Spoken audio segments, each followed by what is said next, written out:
Good morning, I'm Sfiso Zulu.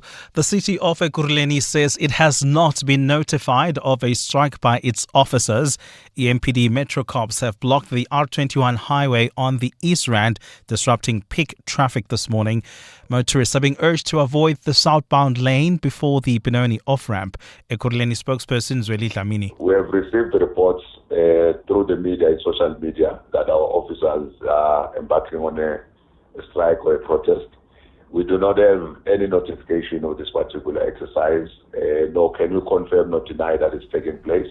The High Court in Pretoria is today expected to hear an application by the DA for leave to appeal an order related to the ANC's cadre deployment policy. The court last year dismissed the former opposition party's application to have the policy declared unconstitutional and invalid. The DA argued that the practice is responsible for eroding state institutions and facilitating state capture. Zulega Kodashe has more. The Gauteng High Court in Pretoria last year dismissed the DA's application because it found that it had not pleaded a valid constitutional attack on the ANC's policy of cadre deployment.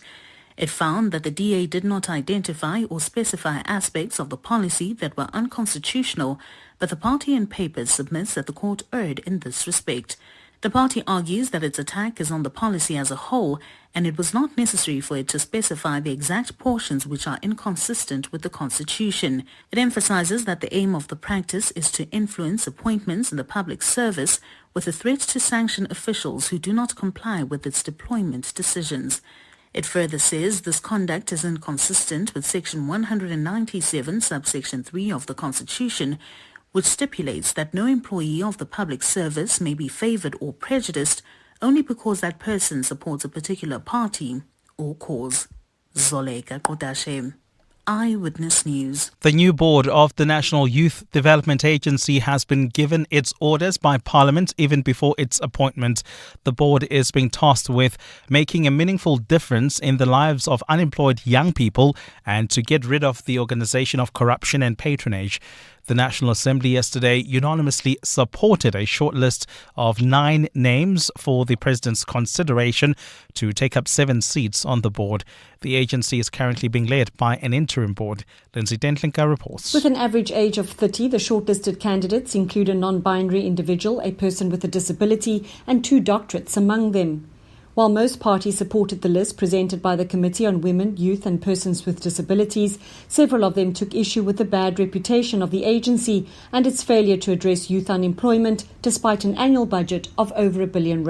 The EFF's Sihle Lonzi said his party deserves praise for exposing unsuitable candidates, a reference to ANC Youth League Treasurer General Zwelo Masilela, whom he grilled in the interview over his qualifications. And unsophisticated MPs of the ANC tried to protect corruption. We defeated them and we removed the rotten potatoes. Lindsay Dentlinger, Eyewitness News, Parliament.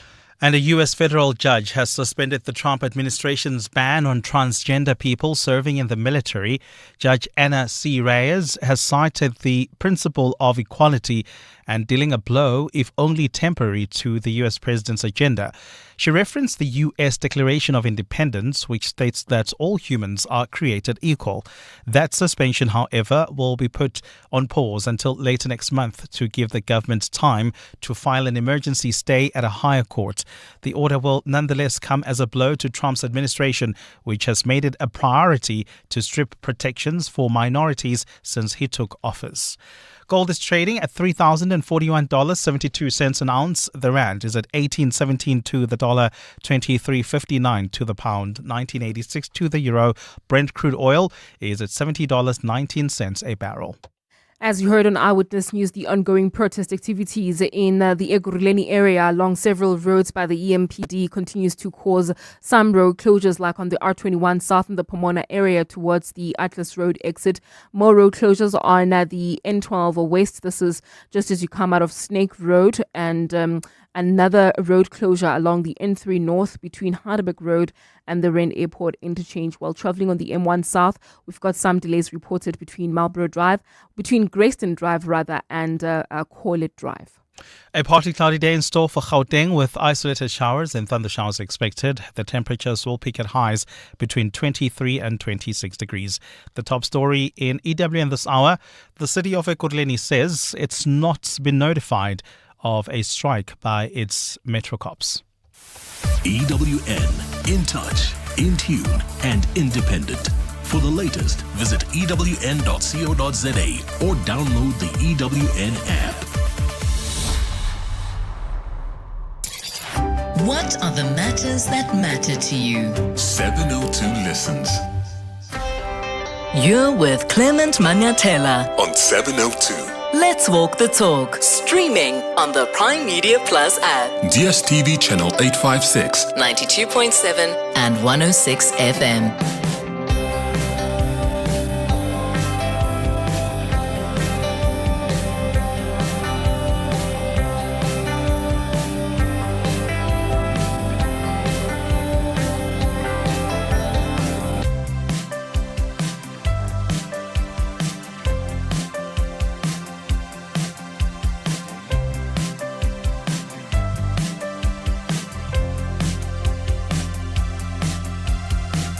Seven minutes after 9 o'clock. Dumelang, welcome to the show. Thank you for joining us on this 19th day of March. We always love being in your company. I hope you're good this morning and that you have started your day on a good note. 011-883-0702. That's the number to dial on the 702 open line this hour. The WhatsApp line is 072-702-1702. The DRC President, Felix Tshisekedi, met for the first time in quite a while with his Rwandan counterpart, Paul Kagame. And no, their meeting wasn't facilitated by anyone on this continent of Africa. It was facilitated by Qatar.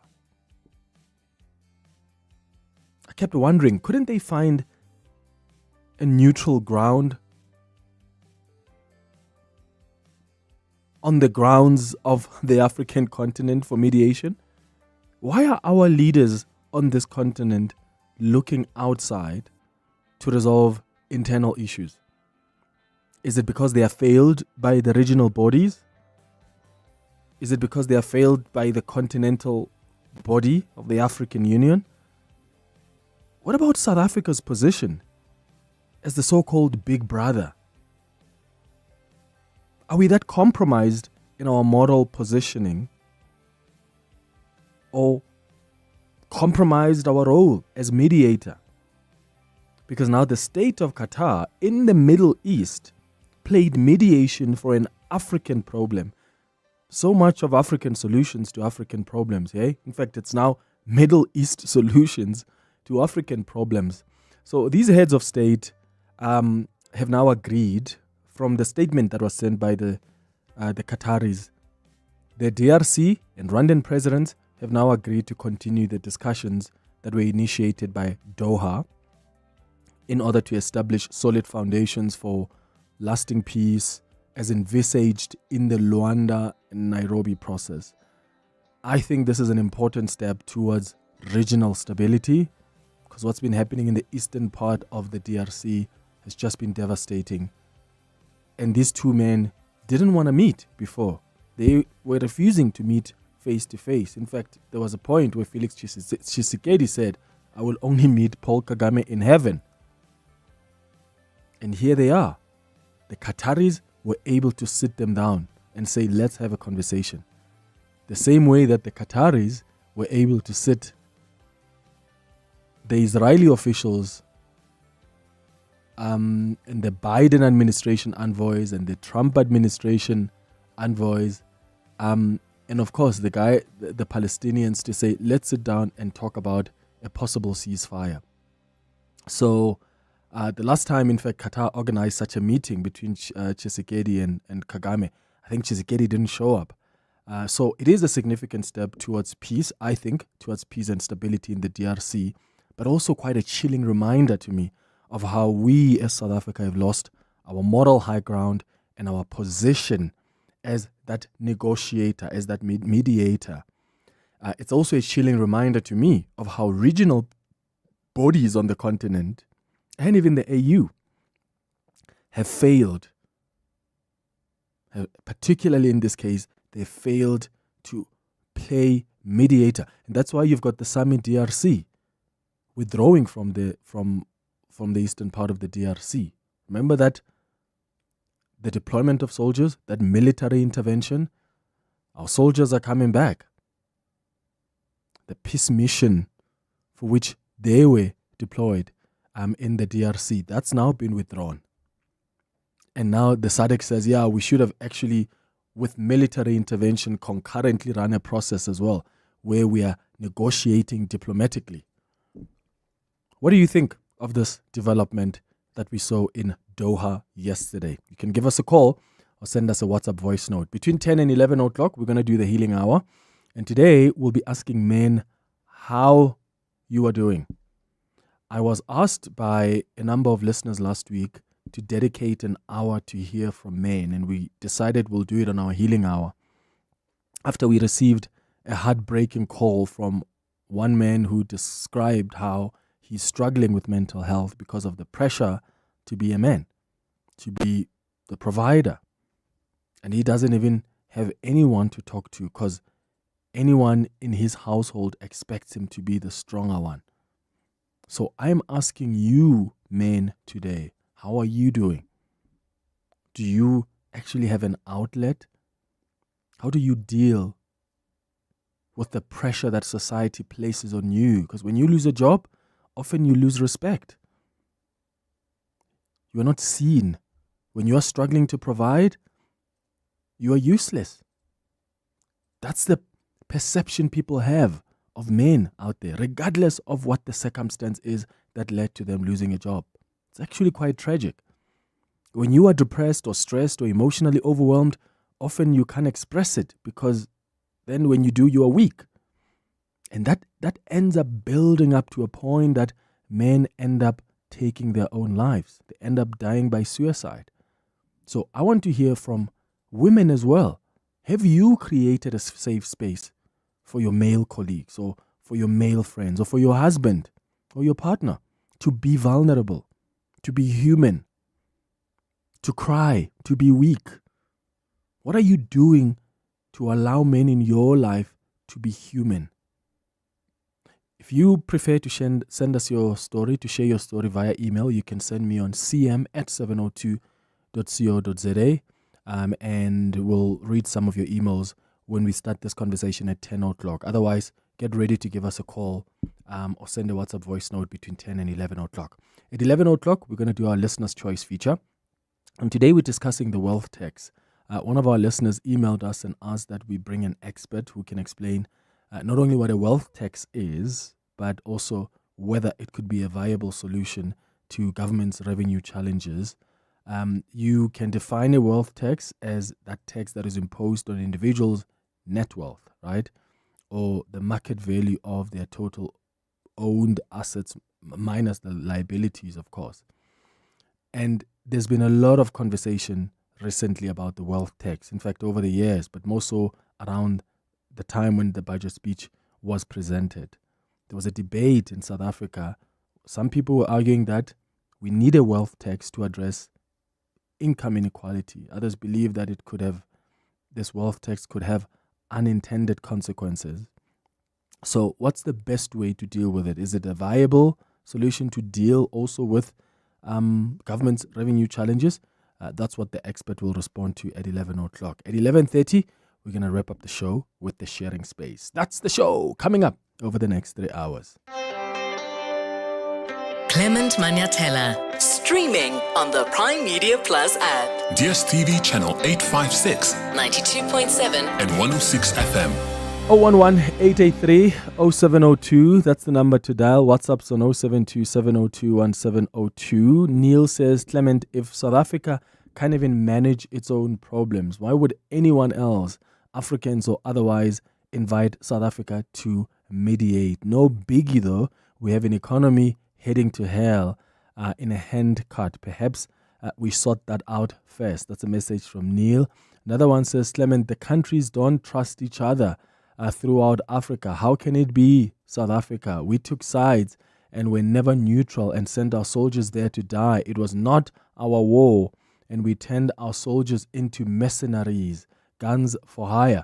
And, that's what we've been trying to figure out about the position we have taken in the DRC. And that's why I asked the Secretariat of the SADC. I interviewed him last week. I asked him, when you are saying as SADC you're withdrawing soldiers from the DRC, is this an admission that this mission has failed?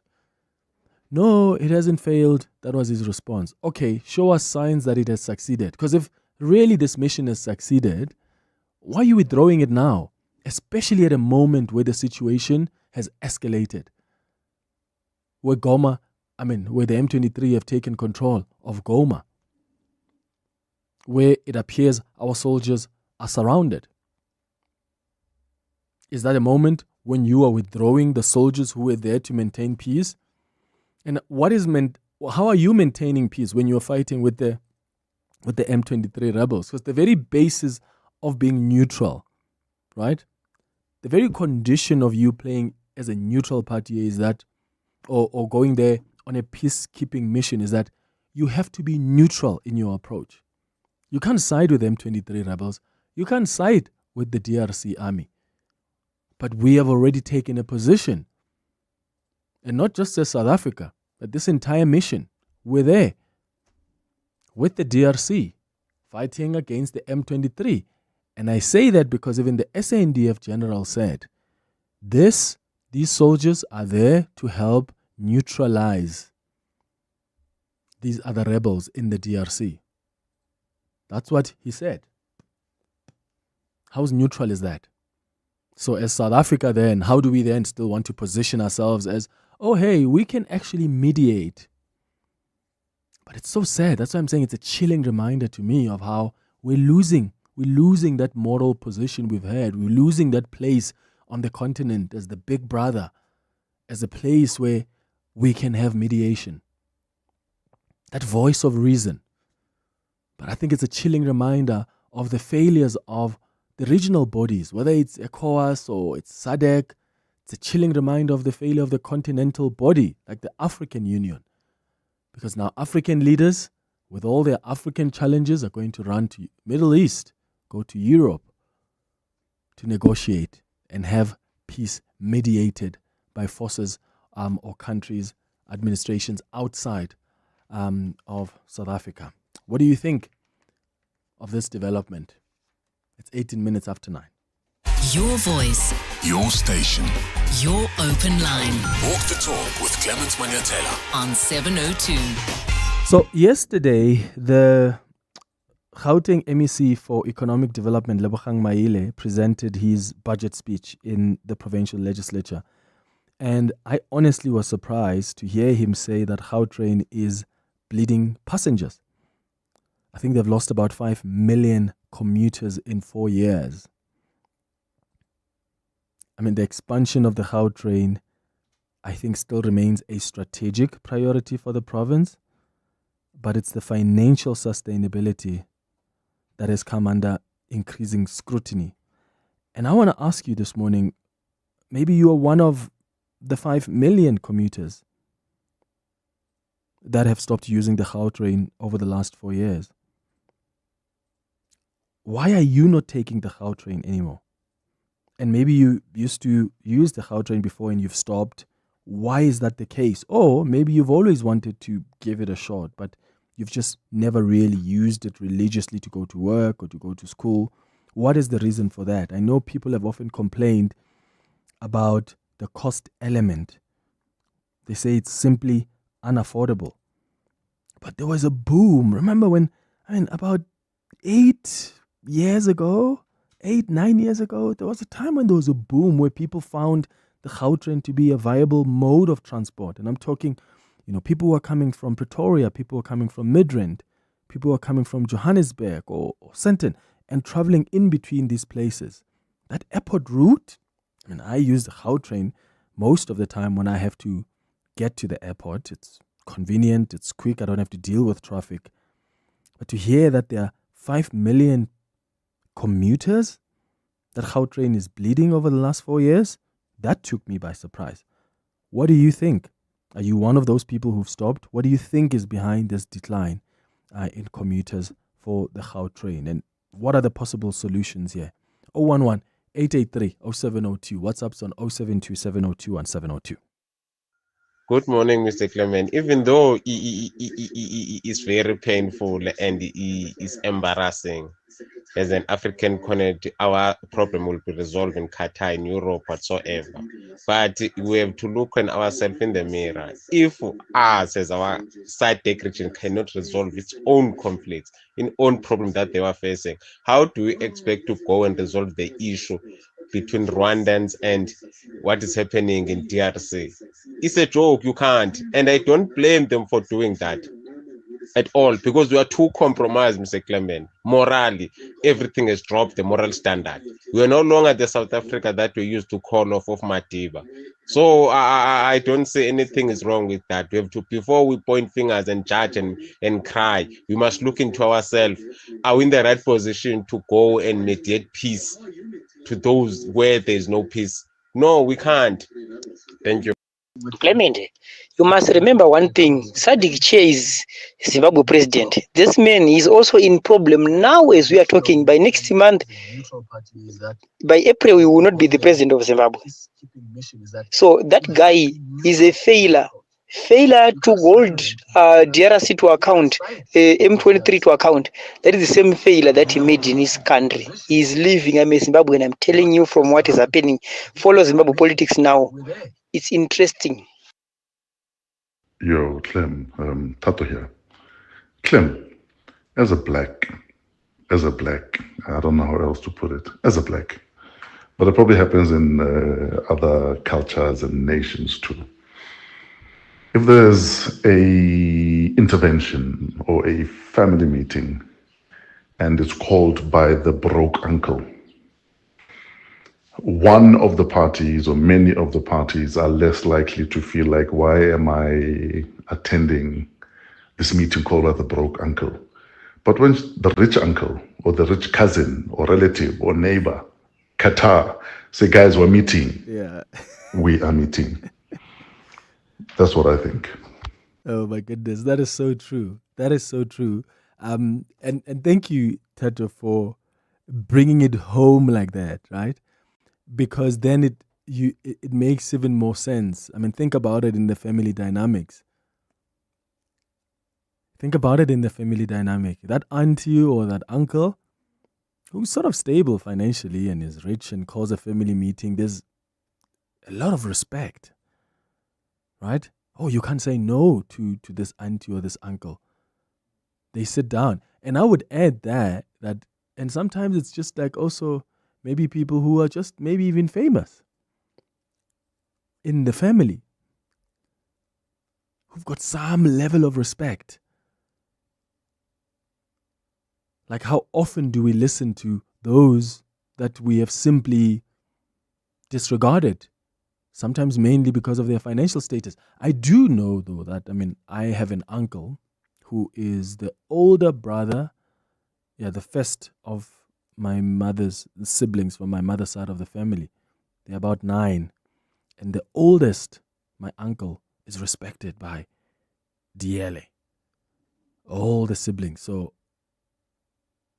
he may not be more financially stable than everybody else, but they listen to him. He doesn't work. He's old now. But when he calls a meeting or he expresses an opinion, they still listen to him. And that's one of the things that I appreciate. So while I take that point, I do think there are instances where there are just some people in the family that you respect. There are some people who have been consistent in wanting to hold everybody accountable, in holding the family together, and also in just upholding the moral standards. Have we done that as South Africa? How have we lost that moral position? During the Mbeki era, isn't that how we were seen? Who are we now on the continent to even want to mediate or to even want to propose a solution? Do you think people sit and say, South Africa is speaking, let's listen up now? Now we've got our problems on the continent being resolved in Doha? in the Middle East? Okay. Mputumi, you are in Rustenburg. Good morning. Good morning, Clement. Good morning to 702 listeners. Yeah, Clement, I think the problem with South Africa now, during those conflicts that are happening, it has shown to be taking some side in those conflicts. If you look at Qatar, the way they are mediating, they are talking to both sides. Even if the other side is not willing to talk, but they do talk to them. Like if you look at Hamas and Israel, they are talking to both sides. If you look at Russia and Ukraine, they are talking to both sides. Whereas South Africa, sometimes they are taking a non-aligned when they are saying diplomatic show. But you can see that, those people, they are actually favoring this other side in that war. If you look at Hamas, we can clearly see between Hamas and Israel, South Africa is more focused on the Palestinian people than it doesn't talk to Israel. I'm not saying that is wrong not to focus on other side, but to talk to both sides. Also, Qatar has done that, has talked to both sides in many, many global conflicts. But when it comes to South Africa, like in this DRC one, they are talking to Felix Tshisekedi, but they don't want to talk to President Paul Kagame. Now you have to talk to both people in order to solve the problem. You can't just talk to one. And President Cyril Ramaphosa did it in Ukraine. Remember, Putumi, he went to Ukraine, took some of the leaders on the continent, spoke to Vladimir Zelensky in Ukraine, and then he moved over to Russia, had a conversation with the Russian president, Vladimir Putin. So, to your point, when you want to play neutral and you really want to be an option for mediation, you can't take sides. And when you look at the DRC, you can't claim that, we are neutral, and yet you've sent soldiers that are part of SADC that are fighting with the DRC army against the M23 rebels. How do you explain it? And then you still want to claim the M23 is a party that needs to be engaged? Anjan? Yes, no, you see the issue of M23 and as well as Rwanda, that one cannot be solved by not talking to M23. You have to talk to them because these are people from DRC. Yeah. No, so now you have to talk to them. So now if the government doesn't want to talk to the other side, instead you talk with the barrel of the gun. That trust in South Africa is going to be gone. And now our soldiers are coming back. What have they achieved? SADC has decided we're withdrawing semi-DRC, this peacekeeping mission. They're coming back now. So what do we have to show for all the money that's been spent on this mission? What do we have to show for the lives that have been lost? And then now SADC wants to say, we want to talk diplomatically now. We can't negotiate this through the barrel of the gun. I don't know about that. Charles wants to talk about the Gautrain. All right, I'll come back to Charles in a moment. Temba says, Clement, the issue of Gautrain, it is bound to fall in the future. The reason is that it's too expensive, and it is not for the poor in the township. Even if they expand it, it will not be profitable. I'm glad that PRASA is doing well to improve its service, and it's cheaper and safer to use. Charles, what are your thoughts? You are in Pretoria. Morning, Clement. How are you doing? Sure. Go ahead. Yeah, regarding Gautrain. For me, I could have called it when they launched it that it was destined to fail. And then the reason is this. The ANC government never had any track record of running a flourishing rail system. In fact, post-1994, that's when actually we started seeing the decay in the South African national rail system. Then they come and launch the Gautrain, which for me is a first world solution to a third world problem. We don't need the Gautrain, we need a flourishing rail system that works. Transnet is there, just fix it. Yes, that's my take. I agree with you, Charles, I agree with you. I mean, when you go to Europe, in New York, baby, it's like the sub. Like, you get in the sub, I've seen CEOs who use the sub, and they're wearing a tie with their briefcase, they're going to the office. It's so functional, and it's so cheap. Like, it is so cheap. when you go to Switzerland, when you go to London, like just the transport system is so efficient and so viable. And the cost is less. In this country, we've got Transnet, which has lesser cost. But is it functional? I mean, there are a few routes that are being established, but is it back to full capacity? I doubt it. I don't think we're there yet. The issue of safety, there's just so much. And then there's so many people. Remember, wasn't the president stuck at some point? Was he stuck on the Transnet? Was it a Transnet when he got stuck? Was it Metro Rail? When he was campaigning, imagine, during campaigning, he got stuck there somewhere in Pretoria or Atteridgeville, around that side. So I get the point that Charles is raising. What are your thoughts? Gautrain is bleeding passengers. 5 million commuters. That's how many commuters it's lost over the last 5 years. I'll take your calls and WhatsApps on this, and of course on this issue of what's happening in the DRC and these talks between Tshisekedi and Kagame that happened in Doha yesterday. Swiso has the latest in Eyewitness News headlines. Good morning. Thanks, Clement. Good morning. The city of Ekurhuleni says it has not been notified of a strike by its officers. EMPD Metro Corps have blocked the R21 highway on the East Rand, disrupting peak traffic this morning. Motorists are being urged to avoid the southbound lane before the Benoni off-ramp. The High Court in Pretoria is today expected to hear an application by the DA for leave to appeal an order related to the ANC's cadre deployment policy. The court last year dismissed the former opposition party's application to have the policy declared unconstitutional and invalid. And the presidents of Rwanda and DRC have met in Qatar and expressed their support for a ceasefire. The meeting happened in the Middle East a day after peace talks in Angola failed. The Rwanda-backed M23 armed group launched a massive offensive in the mineral-rich east of the DRC earlier this year, taking 2 major cities. And those are the headlines. This EWN and more at 10 or as it happens. EWN Traffic. Well, at this hour, traffic remains a total nightmare leaving Ekurhuleni. Avoid the N12 westbound, the R24 westbound. That's coming from Kempton Park, heading towards Bedford View. You can expect more than an hour delay. That's the R24 westbound from Macro Store all the way to the Gilulis interchange. The N12 west, this is all the way from Jet Park Road, heading towards Gilulis interchange. Also, in the Germiston area, bumper-to-bumper traffic, N3 northbound. This is between the Voortrekker off-ramp and the Ilans interchange. So if you are leaving Alberton heading towards Alex, try not to use the N3 at all costs. Also the N17 coming from Brakpan Benoni. That's heavily backed up. This is between Rondebolt and the Rifle Range off-ramp. Otherwise, in the Fourways area, that's heading towards Rivonia. There's also slow-moving traffic.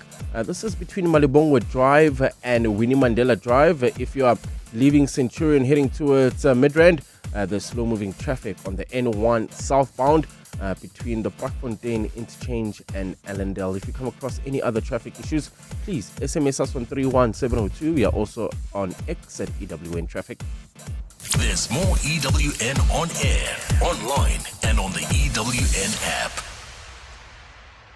Africa Milani. Weekday mornings, 4 to 6. What are we expected to do to mark World Oral Health Day? Make sure that every person's oral hygiene is up to standard, because the problem is if we do not keep up with good oral hygiene, it can have a wild impact on the rest of our body as well. If we do not take care of our oral health, what will me not brushing my teeth regularly, correctly result in? So oral health, particularly gum disease, is strongly connected to heart disease, primarily through chronic inflammation, so constant infection or inflammation in the mouth. Dr. Kent Becker, he's the founder of Becker Dental and Aesthetics.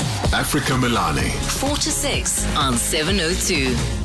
Dear Journal, day 4642 of trying to be an adult. I miss when being a millennial meant I was young, dumb, and broke. Now, it just means I'm old, out of touch, and you guessed it, still broke. Aggressively realizing your age? Get covered at pineapple.co.za. It's simple and like 19 Rand a day, so it's 100% the insurance for you. Underwritten by Old Mutual Alternative Risk Transfer Insurer Limited, a licensed non-life insurer and authorized FSP. Premiums are risk profile dependent. My name is Andrew Flanagan. I'm the owner of the Pokey Co. We have 6 restaurants operating in Cape Town, serving quick and convenient, healthy food. With Xero, I know the data never lies.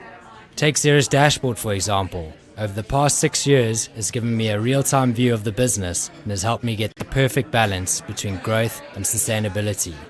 Make your life easy. Join me and other self-made businesses on Xero. Search Xero with an X. To walk the talk is to turn words into meaningful actions. And it's what we at 702 are committed to doing every day. We're also committed to following the rules set out by the Broadcasting Complaints Commission's Code of Conduct. To give you balanced programming, fair comment, and accurate news. But if we stumble along the way and you feel we're not living up to the code, let us know on comment@702.co.za.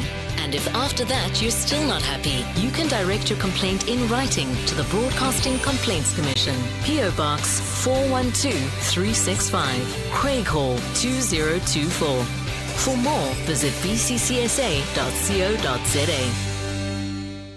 Your voice. Your station. Your open line. Walk the talk with Clement Manyathela on 702. 24 minutes before 10 o'clock. I'm going to come back to your calls and your WhatsApps in a moment. I know a lot of you have been waiting for the new episode of Politricking with Tsidi Madia. Well, I'm happy to tell you that it's back. And the new episode is going to be available after 10 o'clock. So you must go check it out. In the first episode, since coming back this time, Tsidi is speaking to Fikile Mbalula, the ANC Secretary General of the ANC. Here's just a bit of a snippet of what you can find on that podcast after 10. There will be a conversation. It's just that anarchists and people who don't work for this ANC are overzealous. They don't want to listen, and we will discipline them. There will be a conversation in the party about the future of this organization in terms of leadership. There's no idea that will be fushed, that will be suppressed. There will be a discussion, including whether or not contestation is ideal, whether or not there should be contestation. If there has to be contestation, what informs that contestation? And it could well be majority of us in the party don't want contestation. We're tired. We want to move forward. And that is why the path to unity begins today. With discipline, focus on the task at hand. Look around and see that the ANC is facing existential crisis, and stop fighting over frails, things that will resolve. If you prioritize who becomes a leader today, and you know, Tsidi, you in the media, you know, if you want to take ANC off the rails, start to talk about names. Who must be the next leader and all of that. ANC members love that. Because the level of political education of these members to understand that we are now being taken off rails is very limited. And that is why we have introduced foundational course. Our political education is on steroids as we speak right now. So this is Fikile Mbalula talking about the issue of succession in the ANC and whether the party is open to discussing an uncontested conference in 2027. You can hear more of that conversation between Fikile Mbalula and Tsidi Madia on Politricking with Tsidi Madia. It's available on all platforms. You can check it on YouTube. You can check it on Prime Media Plus, all streaming platforms as well. And that episode is going to drop just after 10 o'clock. Your voice. Your station. Your open line. Walk the talk with Clement Manyathela on 702. Morning, Clement Manyathela and 702 listeners. I think regarding Gautrain, the issue of them losing 5 million commuters, I suspect that might have something to do with the e-hailing. I suspect that most people prefer just to call an Uber or Bolt or whatever to quickly go to where they're supposed to instead of going to the station to catch a Gautrain. I might be wrong, but that is one of my reasons. Thanks. Morning, Clement to the team. We all love to use Gautrain. The only challenge I found with Gautrain does not link to other main cities or smaller Nyana cities or business district. I'll make an example. There's no link for Gautrain for Randburg, which Randburg is also another business hub on its own. The parts of East Rand, your Albertine and Johannesburg South, they don't have a link to all those areas. So if there can be extension of links or a connecting train to those places or stretch their bus services, that could be better. But we need a link to get off here, get on, and then take you to destination. Andy and Brecken Downs. Thank you. Good morning, Clement. I think all wars currently are being solved in the Middle East, including Israel, Palestine, Ukraine, Russia, and DRC and Rwanda. All wars are being solved in the Middle East. It's not exclusively because South Africa failed. No, South Africa did what it was supposed to do and what it was expected. It's not like South Africa didn't do anything for peace. No, we did every part before we were attacked ourselves, in which we have every right to defend our sovereignty and our right. Thank you. Jeff, you calling us from Woodmead. Good morning.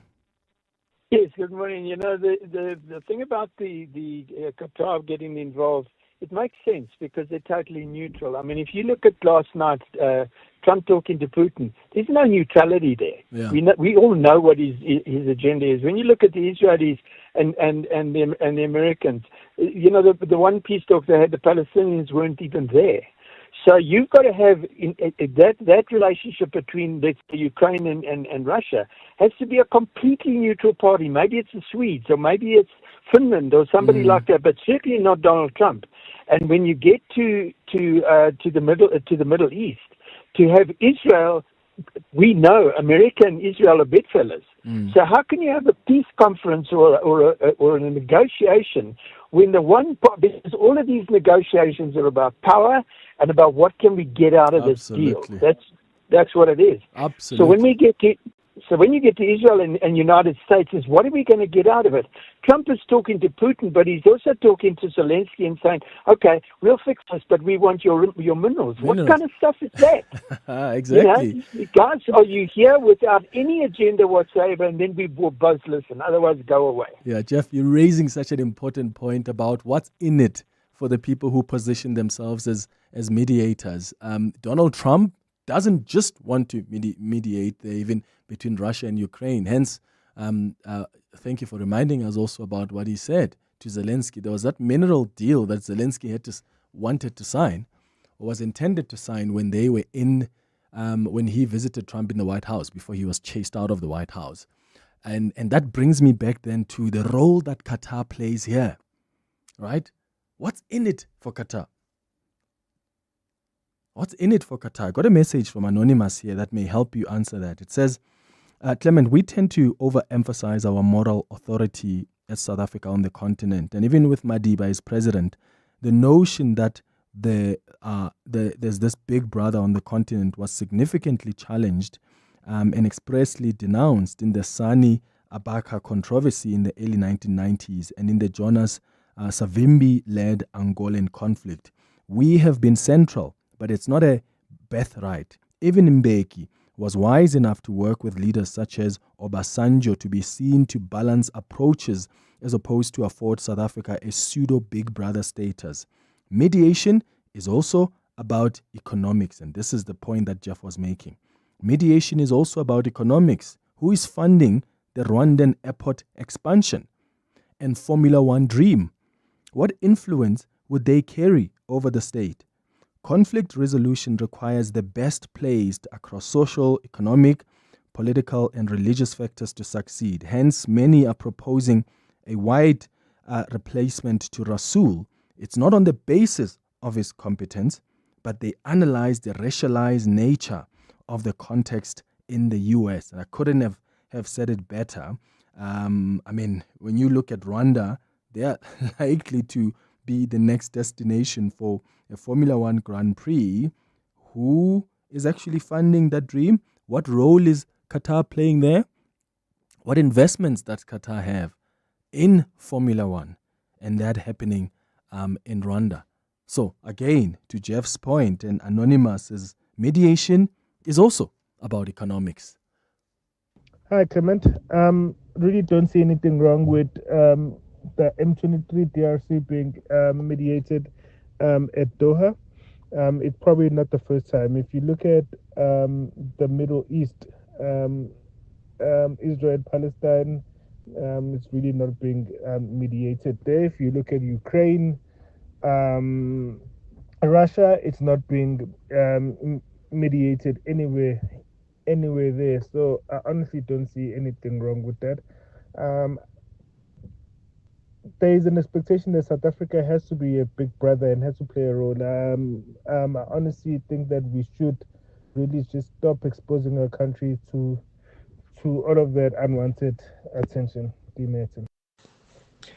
Morning, Clement. The moment someone gets involved in a conflict and chooses a side, they eliminate themselves automatically from becoming a mediator. You can't be part of the conflict and then want to play principal in a schoolyard fight as well. The moral high ground, and I put that in inverted commas, that we believe that we should have had is long gone, because South Africa has become a country that chooses sides instead of trying to resolve conflict. Have a good day. Clement, good morning. Nice you as always. Last one here.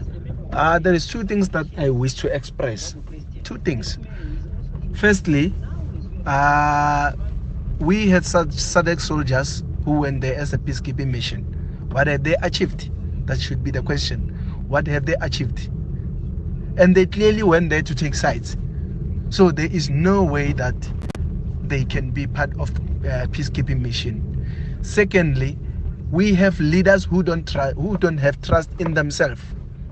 We have leaders, all African leaders, they don't have trust in themselves. That's why you see them running to European countries to look for help. The very same help that they could be getting from African countries of African brothers. Thank you. Last one here in Soweto. Yeah, last one. I hear you. On the Gautrain, who's this? This is Mwatu, who says, Clement, I think we need to keep in mind that the Gautrain was not launched to solve a commuter problem in South Africa, but to make the country look presentable and accommodative to international travelers just in time for the 2010 World Cup. Our existing rail network was failing at the time, and instead of fixing it, funds were directed to replacing it with something shinier and more palatable for FIFA standards. You see, it's palatable for that. But is it actually affordable and viable for the majority of people in this country? You know, I was reading a report, I think a week or 2 weeks ago, that spoke to, I think it was a report about how much South Africans are spending on public transport. I couldn't believe it. I couldn't believe that a lot of South Africans, and I'm talking the lower working class, they're spending over 51% of their salaries on transport, on getting to work. Over 50% of their salaries. And that is because we don't have a viable, functional, affordable public transport system. It is expensive to get into taxis. It is expensive. And when the rail networks have fully recovered, you've got to ask yourself, is the capacity enough? Because I've seen how full some of those trains are. Remember those videos that used to do the rounds where young boys are getting even on top of the trains and they're risking their lives? You see how full those trains are. So there's not a lot of investment being made on fixing that transport system that the majority of people rely on. But we've spent so much money on this shinier product, which even the middle class are now beginning to say, we can't afford this. It's simply unaffordable.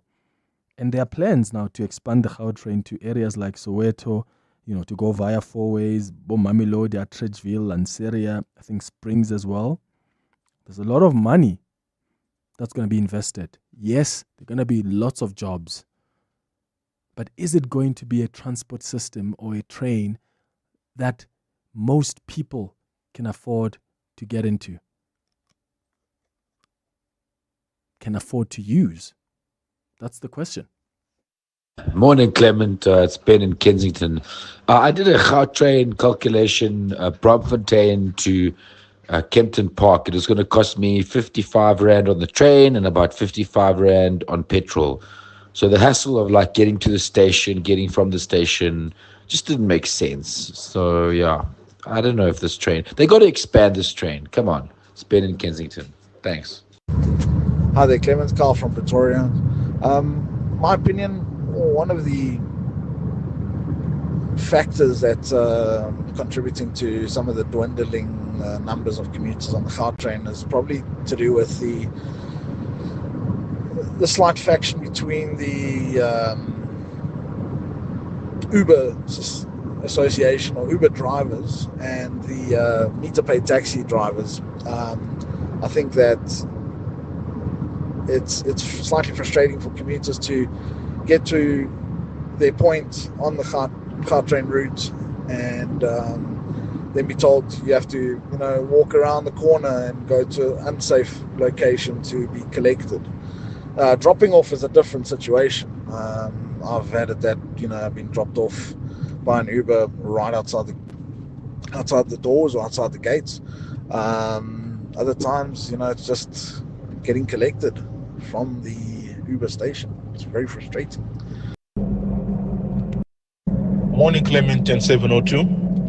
I used to use the Gautrain. In fact, it was my primary form of transport.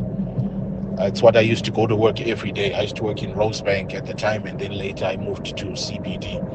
I used to buy the monthly pass and pay for bus and also pay for parking. It was a bit pricey at the time, but it was an easy and convenient way to get to work, especially when I moved to, especially when I started working in CBD, because it was so far and so on. But COVID happened, and then we started working from home, and I've kind of been working from home, so that's why I stopped using the Gautrain. But besides that, if I was still going back to the office, I would most likely still continue to use the Gautrain. It was really great. Pricey, but it was really good, quick, and convenient. Thanks, guys. Great show as always. Thank you, brother. Who remembers the Competition Commission's recommendation that the Department of Transport merge Gauteng and Metro Rail services? Do you remember that? And the Competition Commission at the time said that there cannot be different rail services for the rich and the poor. It was part of the final recommendations of their 2020 Public Transport Market Inquiry report. And I remember discussing the preliminary findings of that report on the show with the Gautrain CEO. I think the MEC at some point of Transnet was Jacob Mamabolo. I remember when I spoke to him. And I just felt like there was no political will to implement the recommendations. I think they wanted to stick with the current policy on how the Gautrain operates. I don't see that happening at all. But then we're going to continue having two different rail systems for the rich and the poor. Musibiadi, you're in Roodepoort. Good morning. Yes, ma'am. Madimage. Hey, Tada. Yeah, the guy. Mamela. Nna ke bona ka tlala is affordability mo go. Remember, mesebetsi ya fela. Ga e fela o somebody o take over ngwana o tswa hae ge bala mo tswa ha o tswa sa sebetsa. So motho ha dla fasa dira the budget exercise. Wa bona, let me cut off this. Let me use train, let me downgrade to accommodate bana ba o tswa ka ba sa sebetsi, to accommodate. It boils down to economy gore batho ba sa sebetsa. So affordability, you do the same. If you want to this is costly for you, once you sit down and do your budget exercise, you say which one can you cut off? You cut, but no. That travel like a taxi. I mean, that's how I think the compromise. That's to accommodate Balaba Uzi, Balaba Mama, Uzi, number 2 ones. Pray to A1, accommodate about reform. That's how we are. Be my whole charter one issue. Yeah. That's how I'm saying. No, that's a good point you're making, Musibiadi. It is expensive, and some people can't afford it. That when you are considering where do I cut, in my budget to maximize on what I have and to respond to some of the pressing needs, it becomes one of those things you cut out. Maybe what we should do is we must invite someone from Transnet to come talk to us about their plans in as far as getting back to full recovery mode are concerned. How far are they with those plans? Because it cannot be that South Africans continue to spend so much money on buses and taxis when they could actually get on a train and pay significantly far less than what they had spent on the buses or on the taxis. So, yeah, we need to revive that conversation, I think. Hi, Clement.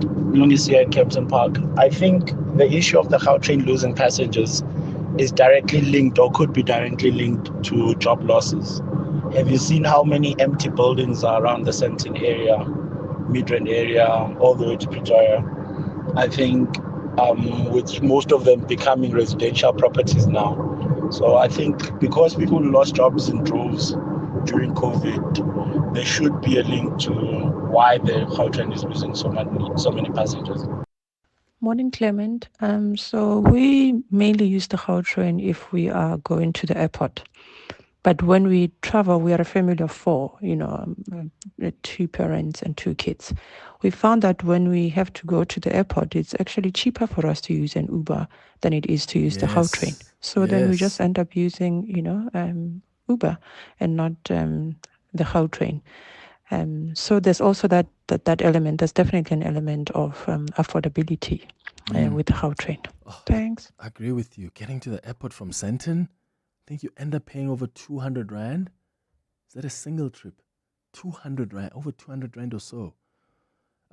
So, yeah, I mean, when I'm traveling with a friend and we're heading to the airport, sometimes if I've got time and I'm not worried much about traffic, then I just call an Uber. You get there, it's much cheaper than you guys going to use the Gautrain. But make no mistake, it's the most convenient, especially if you're trying to avoid traffic. Someone else just made me aware of something else. A friend says, Clement, yes, it's all great what we're talking about, Transnet and getting back to full recovery, but then watch the taxis now ban the trains because they're taking over their business. Isn't that another element then that complicates things? It is, because when people are going to move now from using the taxis, because that is expensive, that's a reality, and they're going to this cheaper mode of transport, Transnet, using the trains, what do the taxis then do? Because they're going to start complaining about the trains taking their customers away. I mean, how many times have we seen them complain about people who move from taxis to buses? And how many times have we seen cases of sabotage? Buses are being burned. Rail infrastructure is being damaged. All of those things are about people who are worried also about their interests. And I think that's another thing that would need to be managed as well. Then it becomes so complex. Hey? It's 10:01. 702 delivers on the matters that matter to you. And what matters to you matters to us. That's why we want to hear from you. What you love about 702. What you think we can do better. Send a WhatsApp voice note to 072 702 1702. Take the survey on primemediaplus.com or email contact@702.co.za with your ideas and comments. Your input will allow us to deliver more of what matters to you. 702 listens. Let's walk the talk. Go to primemediaplus.com for more.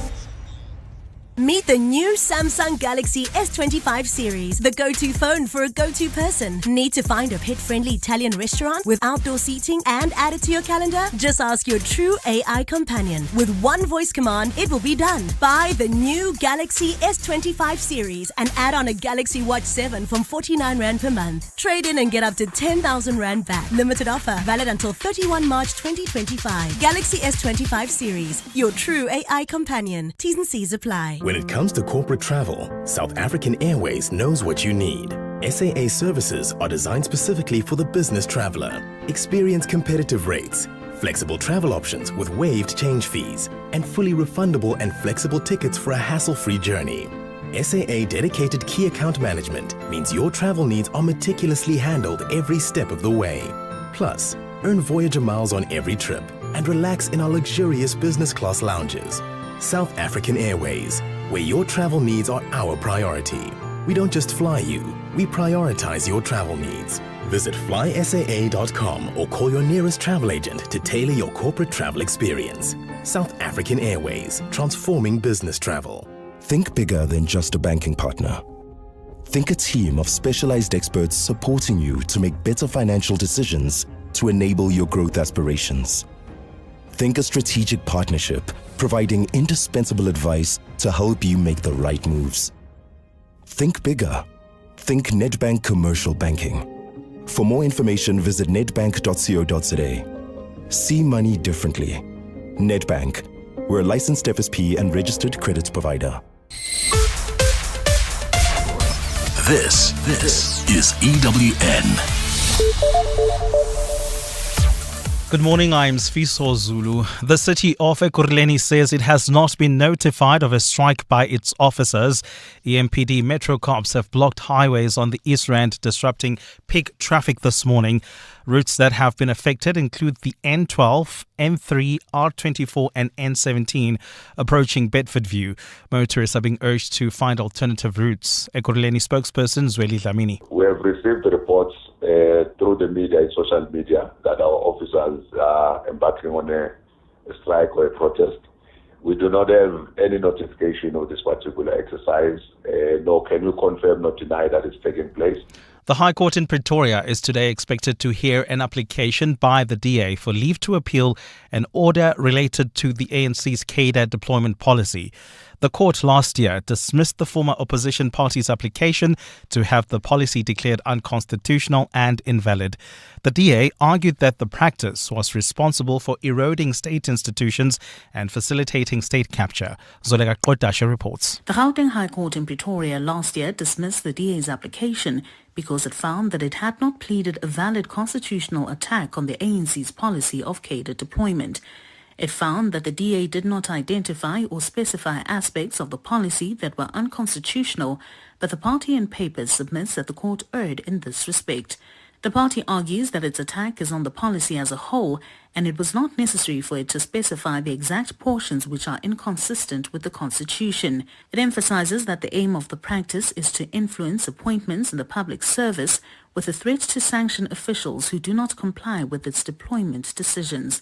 It further says this conduct is inconsistent with Section 197, subsection 3 of the Constitution, which stipulates that no employee of the public service may be favored or prejudiced only because that person supports a particular party or cause. Zoleka Kodashe, Eyewitness News. Health Minister Aaron Motsoaledi has called for more regulation of the private healthcare sector, including areas like private hospitals. Motsoaledi says a structure must be established through legislation, adding that only the medical aid side of private healthcare is regulated through legislation like the Medical Schemes Act. Motsoaledi now wants private hospitals and other aspects of private healthcare to be overseen by a regulatory body. Babalo Ndenze takes a look. Health Minister Aaron Motsoaledi told the National Council of Provinces yesterday that previous attempts to regulate private healthcare have come to nothing over the years. This is despite recommendations supporting this. Motsoaledi insists that the industry should have a structure that regulates private healthcare established through an Act of Parliament. But there is no single Act of Parliament that regulates what must happen in a private hospital as to what they must do and what they must not do. He says there's been a lot of pushback over the years from the private sector. It can't just be left on its own. We have been trying as government to regulate it, but we met a lot of headwinds when we tried to regulate. Motsoaledi says they also need to find a way of doing away with paying cash for healthcare, saying this is why the National Health Insurance came about, to protect consumers. Babalo Ndenze, Eyewitness News. And the presidents of Rwanda and DRC have met in Qatar and expressed their support for a ceasefire. The meeting happened in the Middle East a day after peace talks in Angola failed. The Rwanda-backed M23 armed group launched a massive offensive in the mineral-rich east of the DRC earlier this year, taking two major cities. Rwandan leader Paul Kagame and DRC President Felix Tshisekedi met with Qatar's Emir Sheikh Tamim bin Hamad Al Thani yesterday. Since January, the M23, which claims to defend the interests of Congolese Tutsis, has seized the key cities of Goma and Bukavu in a lightning advance that has killed more than 7,000 people, according to the DRC. Rwanda denies providing the M23 with military assistance, but says it faces a threat in the DRC's east from the FDLR group, founded by ethnic Hutu leaders involved in the 1994 Rwandan genocide of the Tutsis. Gold's trading at $3,41.72 an ounce. The rand is at 18.17 to the dollar, 23.59 to the pound, 19.86 to the euro. Brent crude oil is at $70.19 a barrel. Leaving Ekurhuleni heading towards Joburg, traffic remains a nightmare. This is due to the EMPD strike. The N3 North, the R24, the N12 westbound, as well as the M2 westbound is congested. This is due to a blockade by traffic officials. At this stage, you can expect about an hour delay leaving Germiston, and in Sandton, traffic sluggish M1 South between Greyston and Corlett. A partly cloudy day in store for Gauteng with isolated showers and thunder showers expected. The temperatures will peak at highs between 23 and 26 degrees. The top story in EWN this hour, the city of Ekurhuleni says it has not been notified of a strike by its officers that has brought traffic to a standstill. EWN, in touch, in tune, and independent. For the latest, visit ewn.co.za or download the EWN app. 702. We're listening to you. You're with Clement Manyathela on 702. Let's walk the talk. Streaming on the Prime Media Plus app. DSTV channel 856. 92.7 and 106 FM.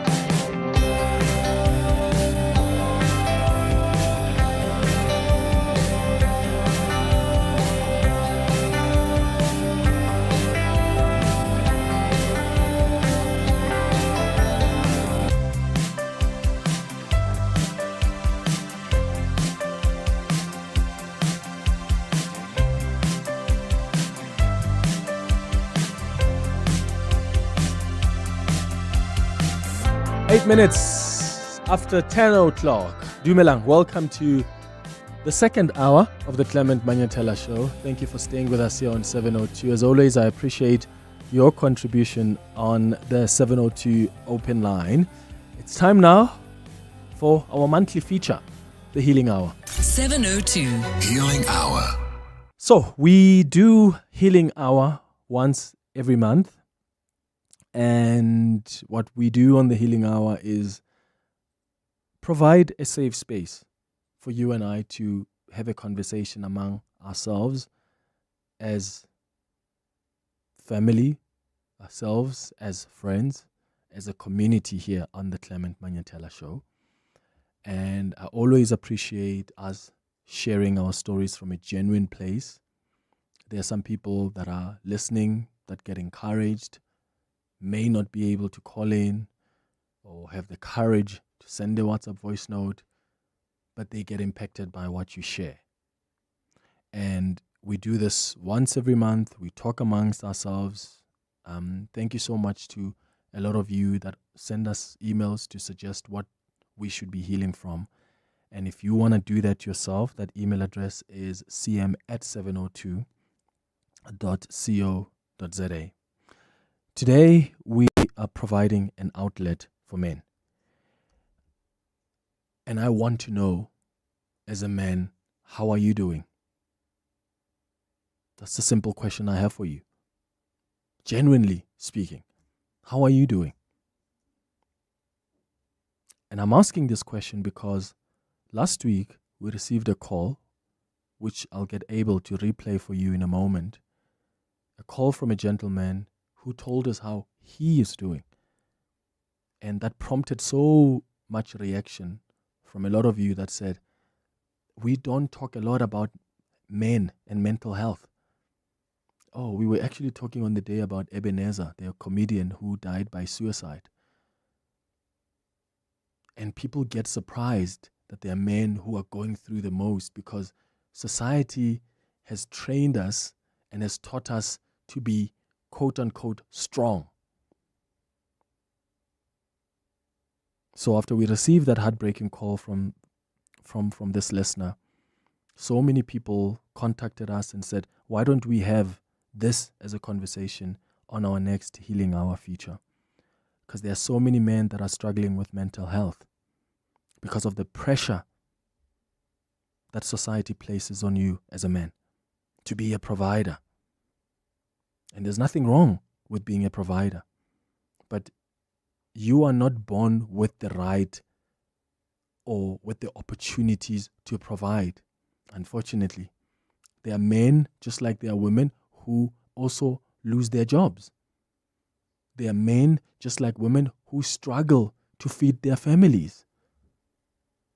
But unfortunately, when you're a man, you are seen as useless. You're seen as a failure. There are men out there who have lost their jobs and they've not communicated that to their wives, to their girlfriend, to their partners, because they're scared that they're going to lose their dignity and they're going to lose their respect. And that leads to men not being open about what they go through. That leads to men not being comfortable enough and vulnerable enough to share what is stressing them. So I'm asking you today, how are you doing? Do you have an outlet? And how do you deal with the pressure? When you lose a job, you often lose your respect. When you're struggling to provide, you're told you're useless, regardless of what the circumstances are. And you may have been the one that has been providing for so long until then, when something happens. Doesn't matter. You're a man. You're supposed to figure it out. When you are depressed or stressed or emotionally overwhelmed, how often do you express it as a man? How often do you say to your wife, to your girlfriend, to your partner, oh, my love, I'm feeling depressed, or, I'm so emotionally overwhelmed, or today, I actually don't want to do anything. I just want to rest because emotionally, I'm not okay. How often do you cry in front of your kids, in front of your partners, in front of your loved ones? And because men don't have outlets, many of them, that ends up building up to a point that men end up taking their own lives. They end up dying by suicide. I want to hear from you as women as well. How have you created a safe space for your male counterparts? For your colleagues at work? For your male friends or your husband, your partner? Have you created a space for them to be vulnerable? How do you do that? How do you allow them to be human? To cry, to be weak? What are you doing to allow men in your life to be human? Let's talk on 011-883-0702. Send the WhatsApps on 072-702-1702. Here's a call we received last week that prompted this conversation that we are having this hour. Tabogo, you're in Alberton. What are your thoughts? Hi, Clement. Good shows. But not as always, man. We can't always compliment you for your show. Thank you for changing it. Good show, not as always. That sounds better.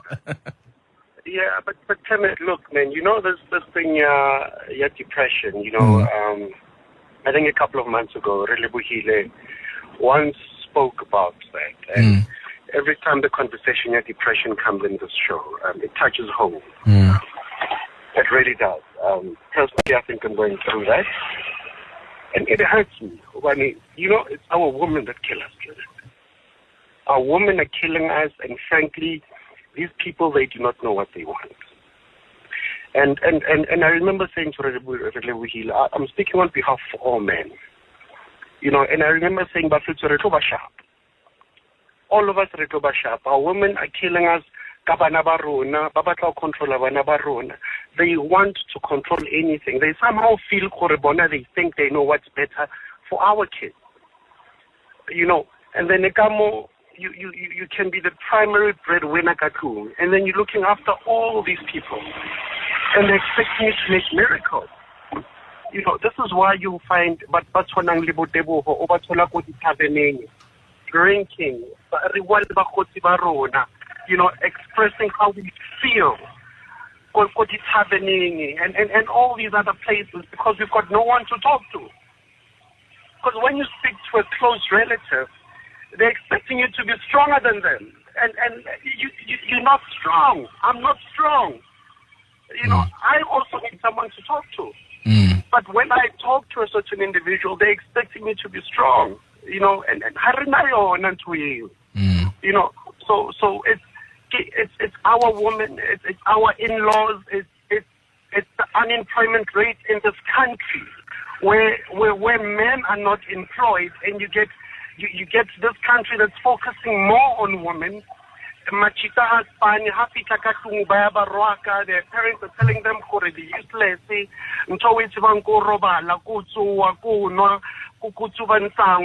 and all of that. It adds up. He ends up thinking that he's a burden.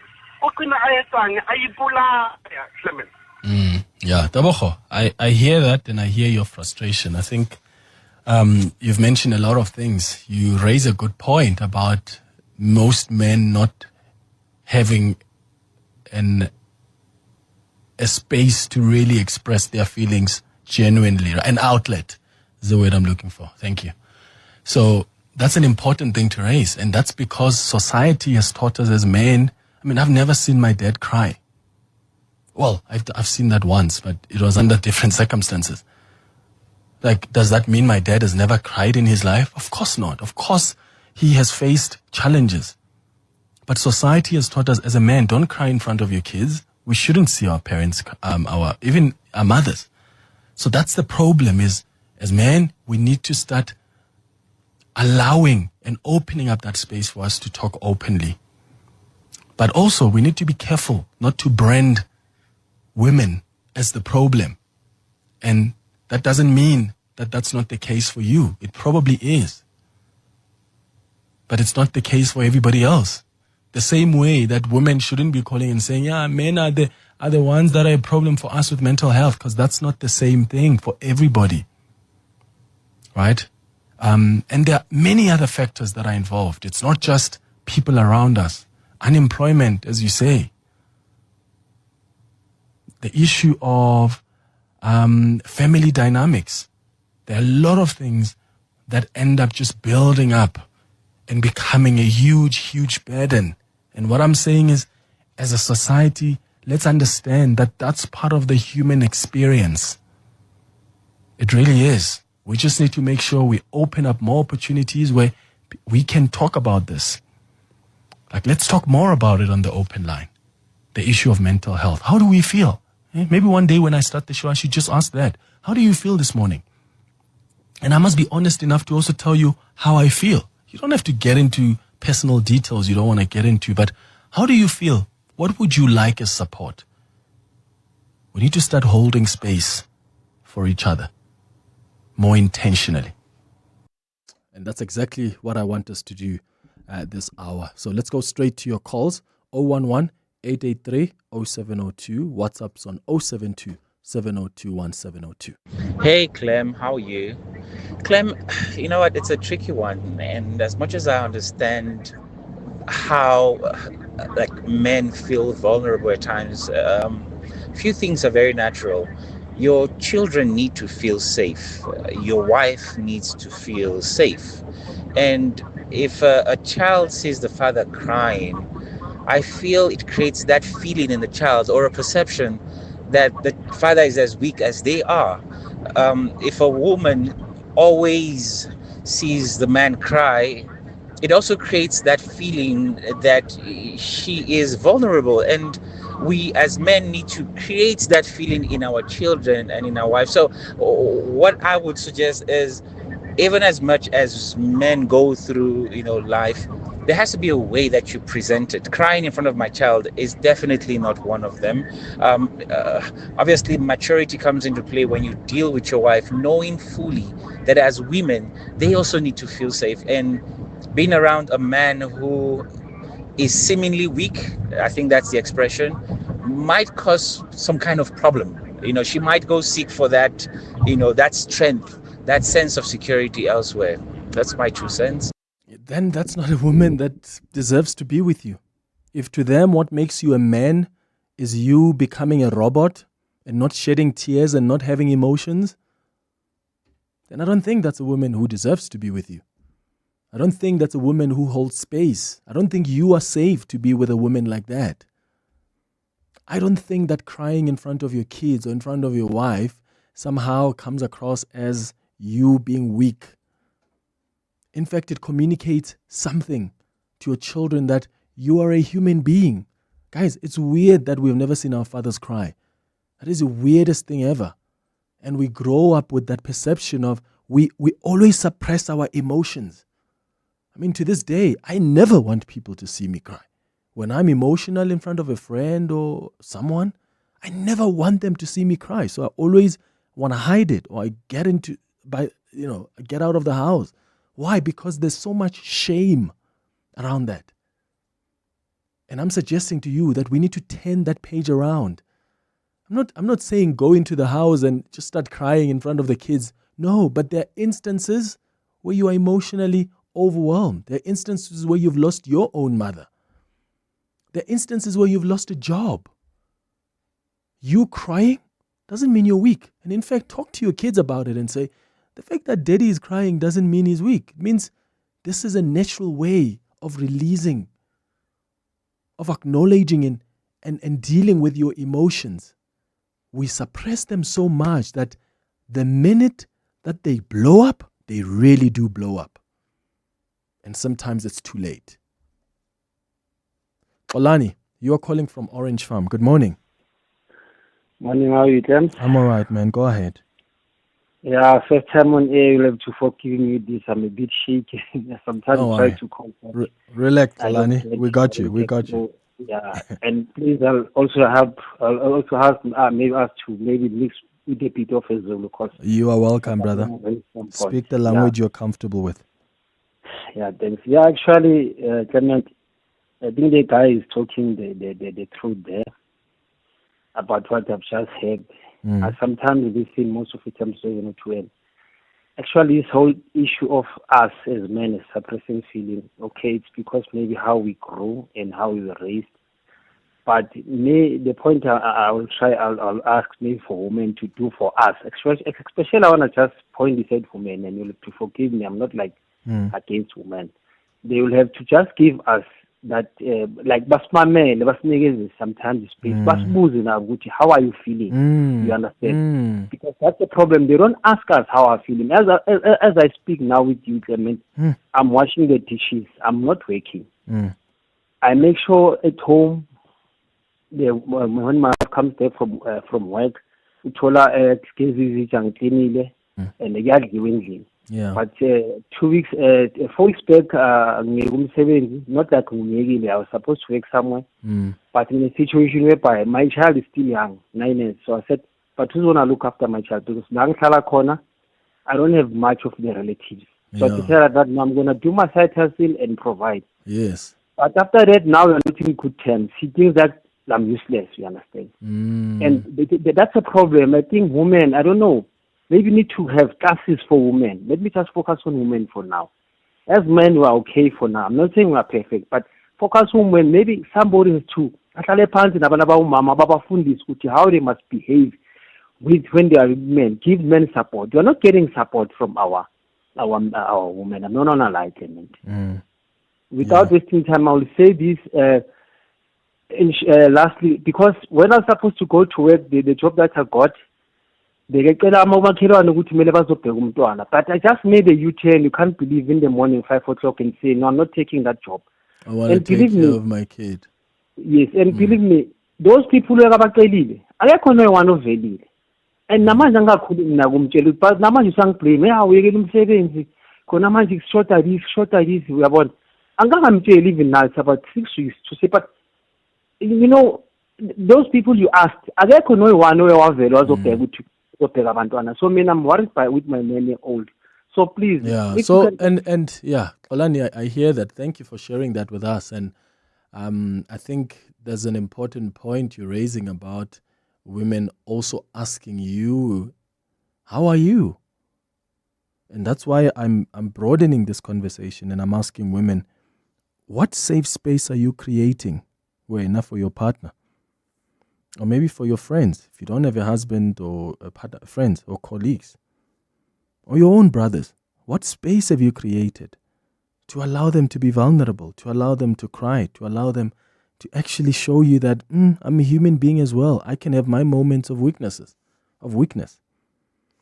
And maybe the reason that some women don't ask those questions is because they are also socialized that way, that men are made of steel. You can take whatever comes.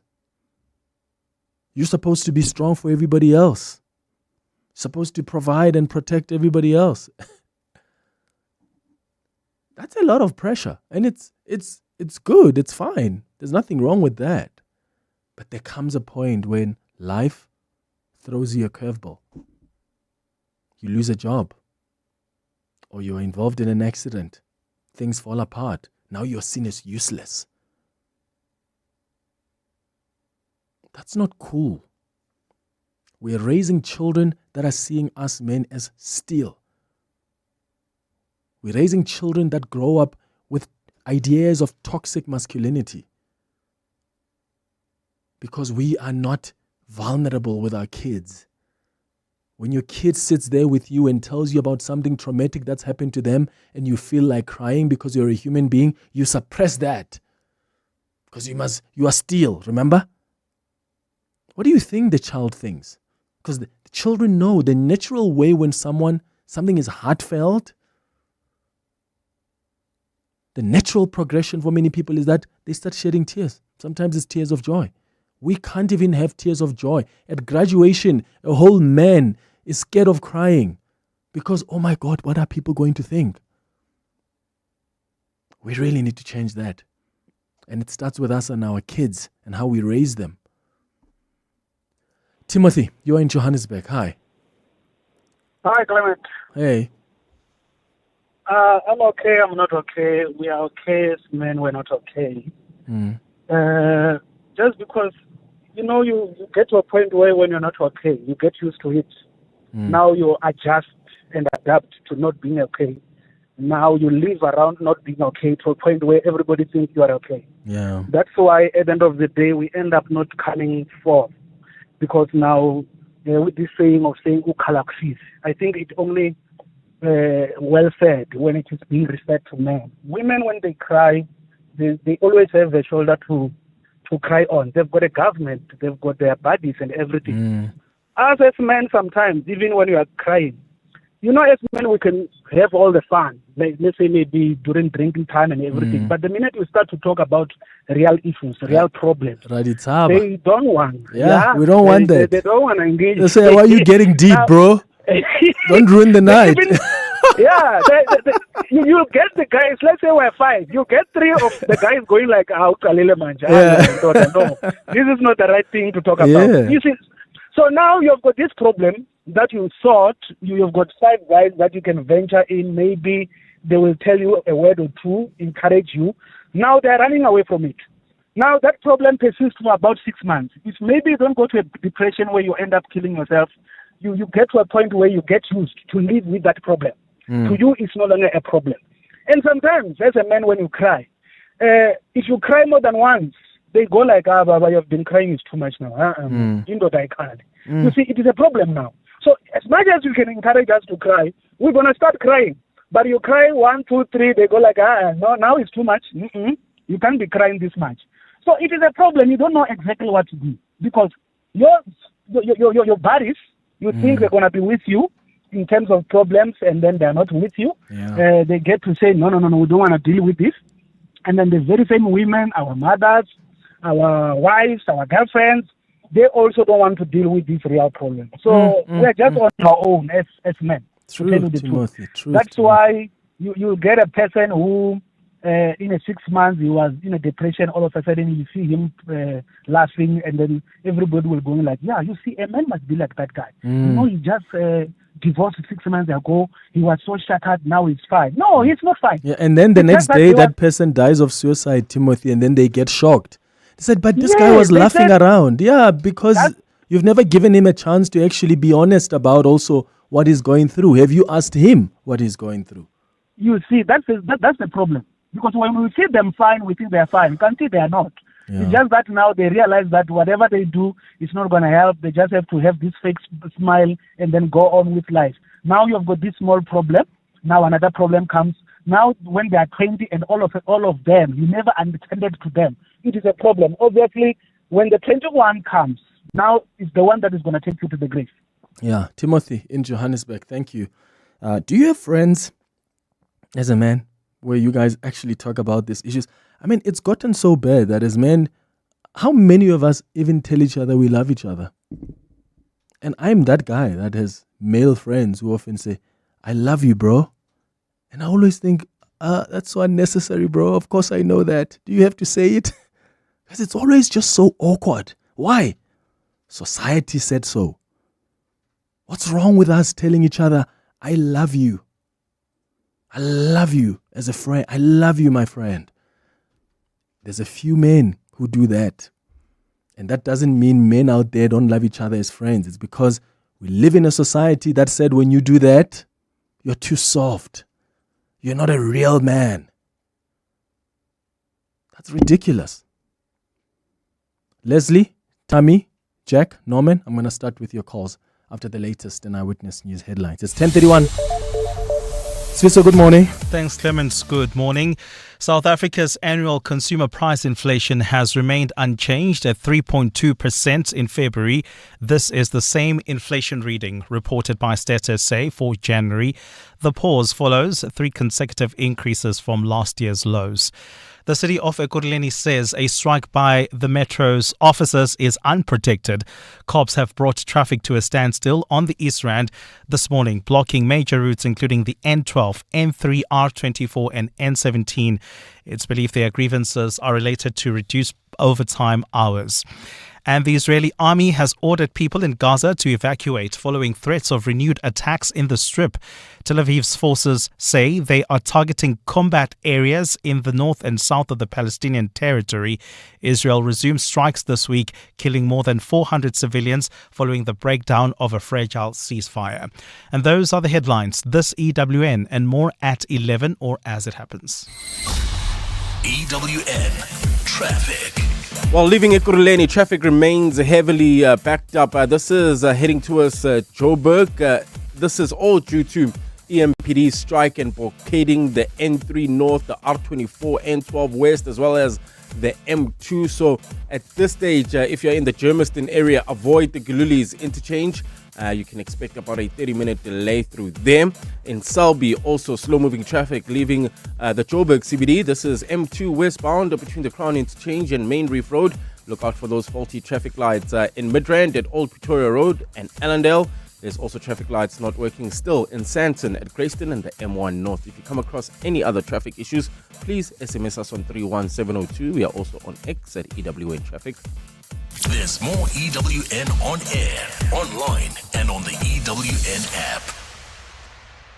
Bongani Bingwa, 702 Breakfast. Weekday mornings, 6 to 9. A new meal plan introduced by the Department of Correctional Services has inmates up in arms. Prisoners say it's at their expense, the expense of their health and well-being. Let's speak to Sam, an ex-inmate. You get different types of diets. You get the Shembe diets, the ZCC diet, the Rasta diets, and they all have their own requirements. Oh, I see. Sam, what was your biggest takeout after 15 years? It was a hell of an emotional experience. You reap what you sow. Bongani Bingwa, 6 to 9. On 702. Diabetes has become the leading cause of deaths in South Africa.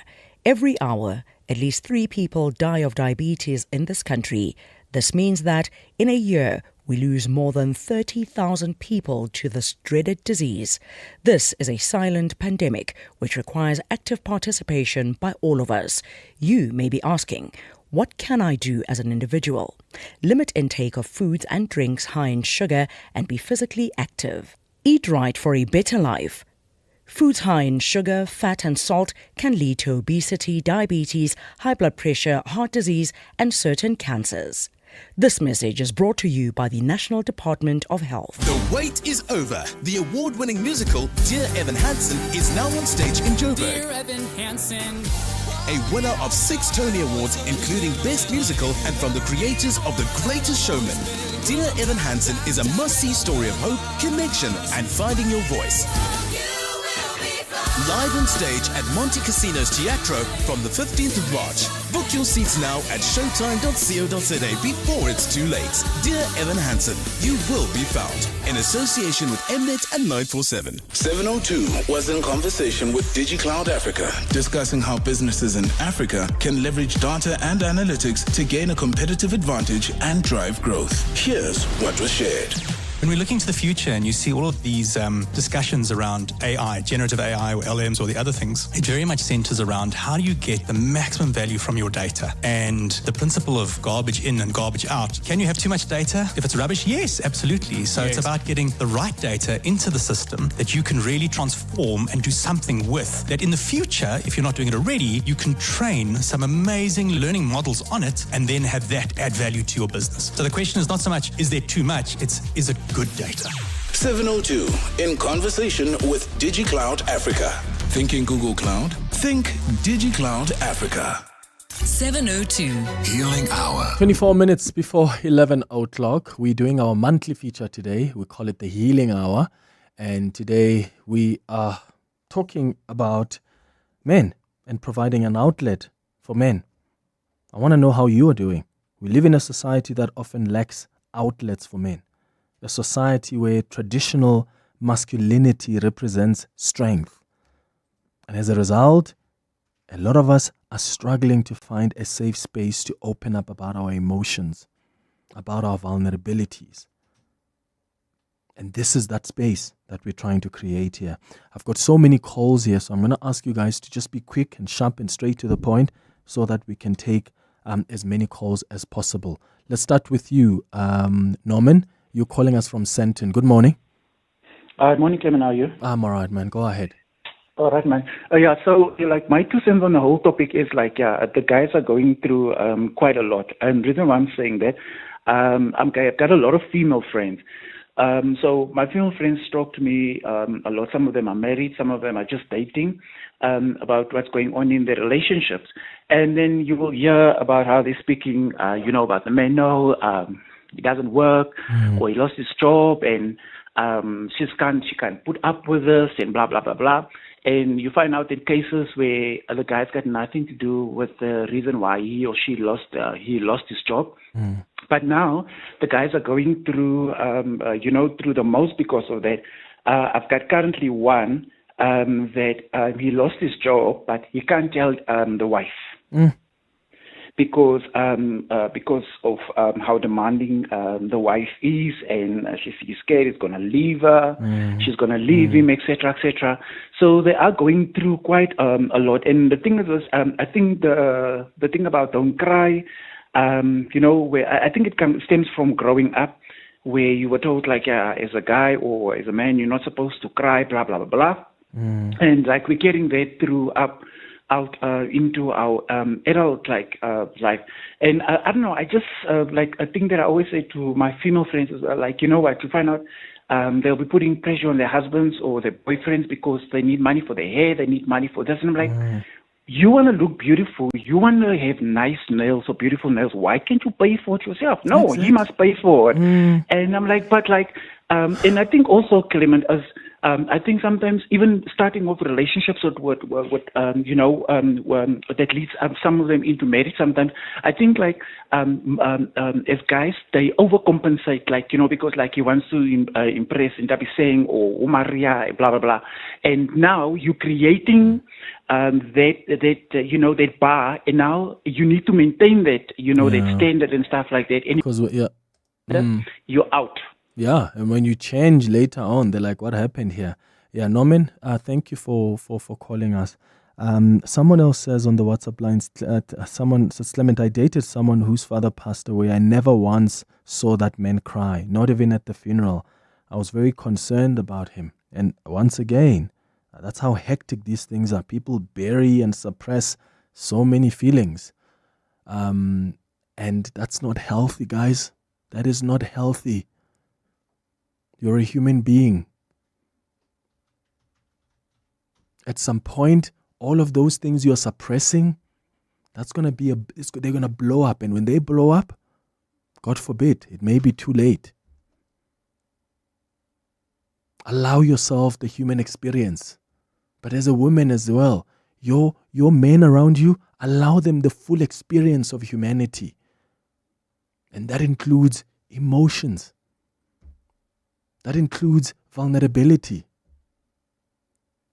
Juliet, you're in Randburg. Hi. Yes, hi. Good morning. Thank you for the topic.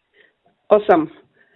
Yeah, no, I just want to highlight that, I believe in constructive masculinity, and which is an opposite of toxic masculinity, which is basically exactly what you are dealing with. And I like the way what you are touching on. Growing up as a child, I've seen my father cry, and it's funny because of that. I mean, I'm in my 50s. I've actually now, I know that growing up, I've always looked out for that in a relationship, or when I look for a partner, I've always looked for a partner who's in touch with their emotions, because I've seen it. And the way I raised my 11-year-old and my 32-year-old has always been about allowing them to cry, because I know the world is against that. And at times it means, as women, we literally have to work against what society says about men not crying, men not being emotional. It means at times holding them and grabbing them, and allowing them to free whatever emotions that are inside them, because their mind is telling them whatever junk the world is telling them. So you have to open your arms literally as a mother and nurture the inner child that they have. Because if a child can cry for you, when they're men, they should also be able to cry. And that means it takes both parties. Even in the spiritual, as a Christian and someone who's quite involved in the church. Fortunately, I'm in a church where a bishop and a pastors that do cry at times on stage. But I find that we also have to encourage, even the Bible says Jesus wept. Christ showed emotions. And if people can look at even those spiritual areas where emotionality is a sign of strength, is a sign of control.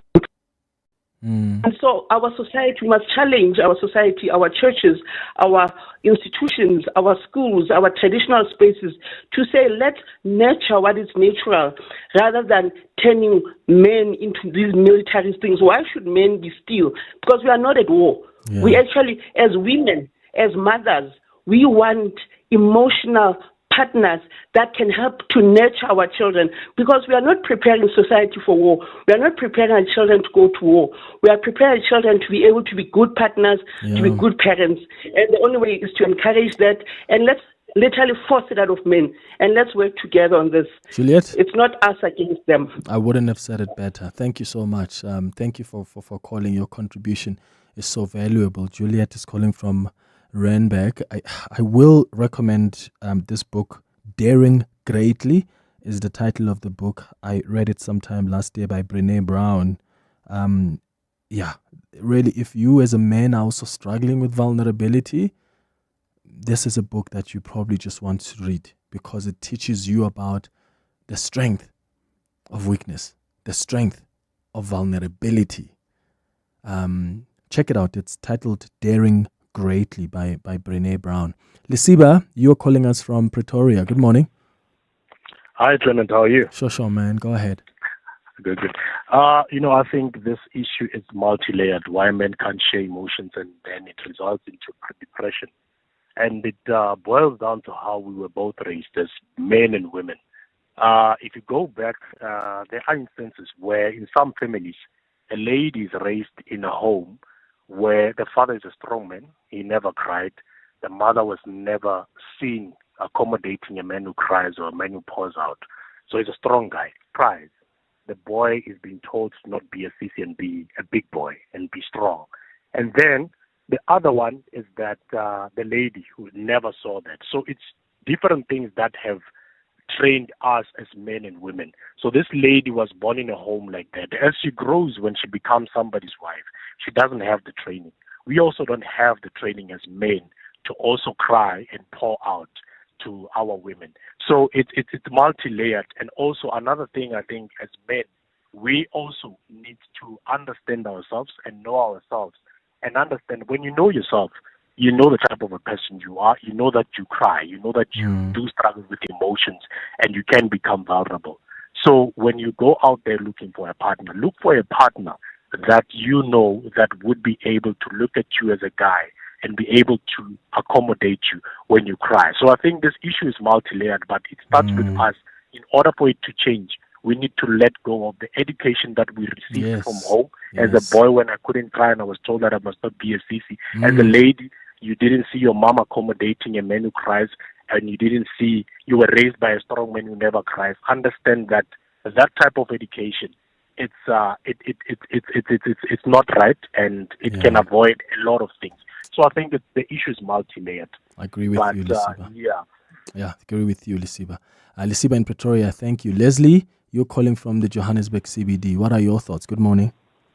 Yeah, Clement, you've touched on a very important subject, and thank you so much. And what you were saying about us being willing to be vulnerable is true. I mean, I've got two sons, and it's kind of like, uncomfortable to say I love you, but we need to normalize that and teach them so that it's normal. And also hugging, the power of that comfort. I mean, if you think of a mother, a baby will cry, but just the mother touching and holding the baby, just the touch. Sometimes you don't need to say look, I think the other gentleman before me spoke well when he said you also need to find the right person. I think it starts with decisions. And when in your quest and search for that person, a last partner, you need to make hard decisions because I believe, I mean, if that person is meant to be with you, you cannot be in a situation where you cannot even tell them that you no longer have work. I think I know it's difficult when you are there, especially when you fear to be alone, but sometimes you have to let go and realize that it is not worth it. If I cannot be genuine and the person that I am, you've got to be with the person that you are at home with, for lack of better words. So we need to go back to family structure. There's so much out there in the media that's confusing, and our encouragement to take a step back, spend time with yourself in solitude, and find yourself, find that, then find your faith, whatever you believe, but find who you are, even before you meet another person, complete in yourself. How are you doing with the I love yous to your sons, Leslie? Are you comfortable with it now? I am. It used to be. It never used to be normal. I'm making it normal. I just spoke to my son earlier, and I realized, he was a bit angry, and I said, "You're angry?" But I said, "Look." And after the conversation, I said, "I love you," and they are comfortable with telling me that. But my second son is a bit introverted. But we need to do it very, very often. Our sons, not only our daughters. I think it's easier with my daughter than with that it's been with my sons. But Leslie, I got you. Thank you so much for that call. Tammy, you are in Alberton. Good morning. Good morning, Clement. How are you? Good, man. Go ahead. Thank you for taking my call, Clement, and thank you for bringing this topic. This topic is very touchy to me. Personally. I had a lady before whom I had, I think, 2 kids with her. I'm not in a good relationship with my kids right now because of she used the kids to fight her own battles after I call it a quit in our relationship with her. Now she was using kids to fight her battle in such a way. When I call it a quit with her, it's because of the lies that she had. Now she took those lies and coached the kids to lie about everything, and it was painful. It was very, very painful, Clement, in such a way. I grew up without a father figure and a mother figure, like Nkuliso Abangangzali, and she knew how dearly I used to fight for that, saying I want to grow up with my kids no matter what, and she just used that against me, and I'm not in a good relationship with my own kids right now, and it's very, very painful in such a way. She gang up. I can't understand. She used her friend, who is a social worker. They came up against me. They staged the lies for kids to tell the lies.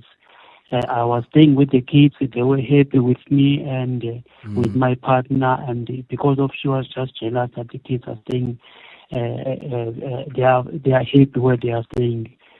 She just created lies that they are being abused and it's not a good environment for them. Yeah, that's not good, Tammy, and I'm sorry about that experience you're going through. Is there anybody you're talking to? Have you tried to speak to someone in counseling, a therapist?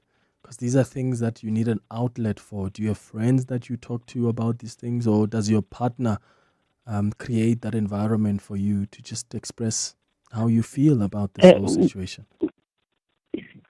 We haven't yet got anyone to help us. We do talk with my partner, and I think she also needs someone to talk to, because she was also involved in the thing that, like, when the kids, they were creating lies, they said she doesn't love them and so forth, only to find out she was the one who was doing everything for the kids. Yeah, Tammy, sometimes we do have, therapists who offer their assistance to offer counseling services. So we'll keep your contacts, Tammy, and see if we can link you up with someone who can help you and your partner. Daniel, you are calling from Centurion. Good morning. Yes, Clement, how are you? Sharp, go ahead. Yes, Clement, yes, I've been holding for some time, but let me say one thing. Men are not okay. Men are going through a lot. How do I know that? We run a men's forum. Our main aim is we want to heal men, because when you check on the news all the time, when crime is involved, whatever kind of crime, a man is involved. So we said, okay, can we sit down and speak as men? What is wrong with us? And honestly speaking, first of all, men are reluctant to sit down and talk. They don't open up easily. It's hard. I always say, I was raised like that. My father used to say, you don't cry. But if he can wake up today, I can tell you, Clement, I do cry. And men are closing up. That's one of the things I want to say. They're closing up too much. They don't want to speak because of the environment doesn't allow us to speak. And that makes us to end up snapping and doing things just when things happen. So it's a long time I've been keeping quiet, and it just boom, and you find out that Daniel has done a big thing. How did that happen? He was closing up inside. He was not talking. He was trained to say, you don't cry. I do cry in front of my son. My firstborn is 35. I do cry, and I'm proud to say, I'm not that strong. Yes, I'm a human being. I've got emotions. There's some other things that I can't just take. I'm a human being. But the problem is, I'm not saying women are not going through tough time. I know that. I work with people. I know women are going through tough time. But the problem with us men, we don't easily open up. Yeah. The moment you... Yes. How do people get a hold of your organization, Daniel? Because they can call me. Do you on mind my number sharing us your contacts or your website? I just think maybe this is a platform that some men could maybe use to start talking. They can call me 082 2963 639. 639. So that's zero. What's the name of the organization? It's Lizonia Men's Forum. Say it again. Lizonia Men's Forum. Lizonia Men's Forum. Okay, Lizonia Men's Forum. 0822963639. Just contact Daniel on that number. 0822963639. You can call the producers. If you didn't get it, they'll give it to you. That's another platform that you could use to raise your issues. Mpo on the WhatsApp line says, Clement and team, I found out that my husband cried on the day of our lobola when he found out that the families have agreed and negotiations went well. I've seen him cry a few times in the 13 years we've been together, and at first I didn't know how to handle it. Now I hug him and I comfort him the same way that he does when I'm crying.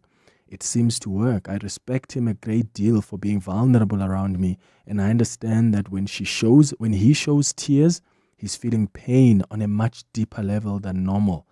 That's a message from Mpo there in Midrand. That's a good one, Mpo. Nkabi, you are in Germiston. Good morning. Hi, Clement. How are you? I'm good, Nkabi. How are you? Go ahead. I'm good, thank you. So, firstly, I'm going to mix a bit with Kilobedune so that my point can be clear. So, firstly, I want to just thank you for actually opening up and opening the platform for this topic. I'm one woman who gives my ex-husband, he's my ex-husband now, we divorced in January. I give him immense support from the day we started dating up to today. What I don't agree with is these men that are coming on radio, when they lose their jobs. No. For us to get to that point, there has to be something in the process that has transpired. I'll give you an example in my case. In my case, my ex-husband, for more than 3 years. Yeah. He's forever losing jobs. And as a ex-wife, back then wife, I did everything in my power to support him. I'm talking looking for a job for him and all of that.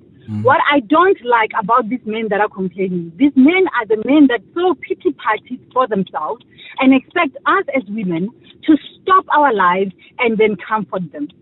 There is no problem in comforting your partner.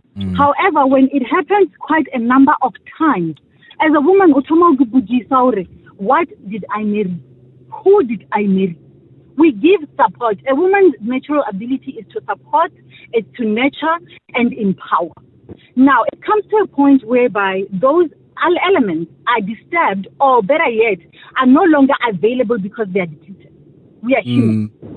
We are not angels from heaven where you're going to keep on sinning onto us and we forgive and move on. Yeah, and of course, you've got your own things you're dealing with, Nkabi, as a woman as well. I hear you. I really hear you, Nkabi. Thank you for your call. Lizzie, you're in Polokwane. What are your thoughts? Yeah, thank you very much for the topic, Clement. What I would like to say is that I once had a lady telling her son that I think the son was crying, and she was saying, "Indoda ikhali mfana wami." I had to stop that lady and say, Sisi, no, allow him to cry. I knew it was none of my business to do that, but for me it was important because of this issue of mental health. So I just want to appeal to moms that are raising young boys. Let's reset our generation going forward. Just encourage our children to say that when your body tells you that you feel this way, do it. Don't suppress it. If you feel like you want to cry, cry. If you feel like you want to talk about something, talk. So that's how they will grow up. But for men that grew up before this generation where they were told that men don't cry, I think we're dealing with multiple situations. Men are injured from various relationships, and because of their own doing or because of the other partners. Now they come into a new relationship. This new partner is observing that this person has got a lot of issues and is trying to create that space. But this man continues saying, no, I'm fine. And you've seen that this person is not fine. Actually, I just want to say to men that some women, we feel very unsafe when I can see that you are going through a lot and you are trying to be strong because for me, you're not strong. Actually, you are at your weakest point in my face, and I feel very unsafe because when somebody's at their weakest point, they can do anything, because they are not really in their true form of senses. Yeah, no, Lizzie, I got that. Let's take a break, and then the news will wrap up with a few voice notes after the news at 11 o'clock before we get into our Listener's Choice feature. When it comes to corporate travel, South African Airways knows what you need. SAA services are designed specifically for the business traveler. Experience competitive rates, flexible travel options with waived change fees, and fully refundable and flexible tickets for a hassle-free journey. SAA dedicated key account management means your travel needs are meticulously handled every step of the way. Plus, earn Voyager miles on every trip and relax in our luxurious business class lounges. South African Airways, where your travel needs are our priority. We don't just fly you, we prioritize your travel needs. Visit flysaa.com or call your nearest travel agent to tailor your corporate travel experience. South African Airways, transforming business travel. How would you like to lighten the load when it comes to getting your freight there conveniently and on time? You can with a tag. No scrambling around for cash or a card. Less time wasted. Choose the convenient way. To drive smart, download the Sanral app to link your cards and manage top-up payments for your convenience. For more info, visit sunral.co.za. Tags are the way to go. Sunral, an agency of the Department of Transport. This is EWN. Good morning, I'm Sfiso Zulu. Annual consumer price inflation has remained unchanged at 3.2% in February. This is the same inflation reading reported for January. The pause follows 3 consecutive increases from last year's lows. State SA CPI Operations Director Likau Ranoto says the monthly change in inflation was a 0.9% increase. Recreation, sport and culture, food and non-alcoholic beverages, alcoholic beverages and tobacco, and communication recorded higher annual inflation rates in February. Inflation cooled for several product categories, most notably personal care and miscellaneous services, health, restaurants and accommodation. The city of Ekurhuleni says a strike by its metro officers is unprotected. Cops have brought traffic to a standstill on the East Rand this morning, blocking major routes including the N12, N3, R24 and N17. Their grievances are related to reduced overtime hours, danger allowance, working conditions and other salary adjustment related matters. The defense for one of the alleged human traffickers in the Jocelyn Smith trial has tried to poke holes in the testimony of the state star witness Laurentia Lombard. Jocelyn's mother, Kelly Smith, Jacqueline Apollos and Stefano van Rijn are charged with kidnapping and human trafficking for the girl's disappearance. The child vanished from her Middlepost home in Saldanha Bay more than a year ago. The trial is being heard in the Western Cape High Court, sitting in the Saldanha Bay Multipurpose Centre. Carlo Peterson is there. Defense attorney Fani Harmser has produced a statement from a detective in an attempt to discredit state witness Laurentia Lombard. Lombard insists she witnessed the detective question Jacqueline Apollos about stolen chickens from a farm near Middlepost in Saldanha Bay on Sunday the 18th of February last year, a day before Jocelyn went missing. Lombard previously testified she overheard Kelly Smith tell Apollos she planned to sell Jocelyn on the day in question. Harmser handed the court a statement from the police officer dated the 17th of February, again asking Lombard about the discrepancies related to the date. Lombard told the court she's certain the detective visited Apollos at Smith's shack in Middlepost on the 18th of February. The trial continues. Carlo Peterson, Eyewitness News, Western Cape High Court in Saldanha Bay. A KwaZulu-Natal IEC official accused of stealing voting material during the general elections will return in court this morning. Msawenkosi Mnigati was an area manager in Imbali, Pietermaritzburg during last year's election. MK party supporters accuse him of stealing the material, claiming that he transported ballot boxes with no police supervision. Nhlanhla Mabaso reports. During the previous court appearance last month, the Pietermaritzburg Magistrates Court dismissed an application of acquittance by the accused. Msawenkosi Mnigati had filed an application for the court to withdraw the charges against him in this case. However, the court said he has a case to answer to. This is something the MK party, which strongly believes the votes were rigged, welcomed. The party believes Mnigati was sent to halt the party from winning the elections. The IEC has since maintained its stance that the elections were free and fair. Nhlanhla Mabaso, Eyewitness News, Pietermaritzburg. And the Israeli army has ordered people in Gaza to evacuate following threats of renewed attacks in the Strip.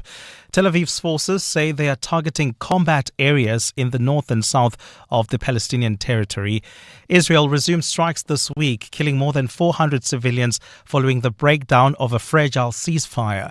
The military spokesperson has posted on X this morning, warning people in areas Israel deems dangerous combat zones to leave and move to shelters in western Gaza City and Khan Yunis for their own safety. Israeli Prime Minister Benjamin Netanyahu warned that the airstrikes are only the beginning. Israel does not want to proceed to the second phase of the ceasefire that would require the withdrawal of its soldiers from Palestinian land and talks to end the war. Instead, it wants an extension of the first phase and release of all hostages held by militants in Gaza and a resumption of the conflict. UN Secretary General Antonio Guterres says the situation is concerning. We are witnessing a situation in which we had intolerable level of suffering for the Palestinian people. Gold is trading at $3,041.72 an ounce. The rand is at 18.17 to the dollar, 23.59 to the pound, 19.86 to the euro. Brent crude oil is at $70.19 a barrel.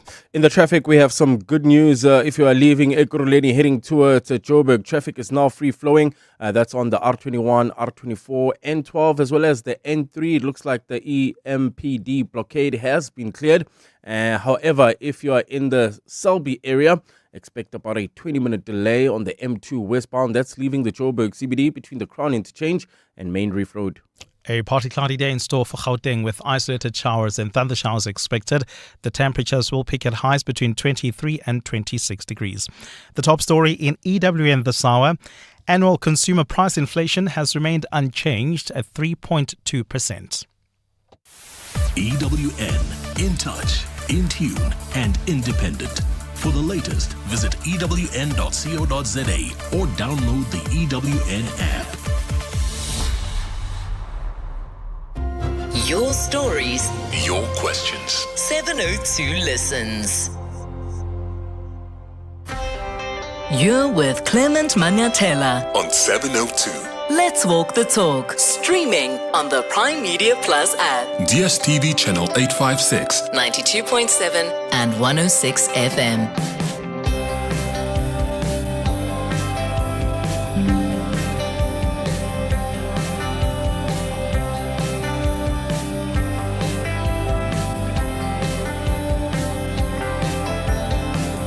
8 minutes after 11 o'clock. Dumelang, this is the third and final hour of the Clement Manyathela Show. Thank you for staying with us here on 702, and thank you for being vulnerable with us this morning.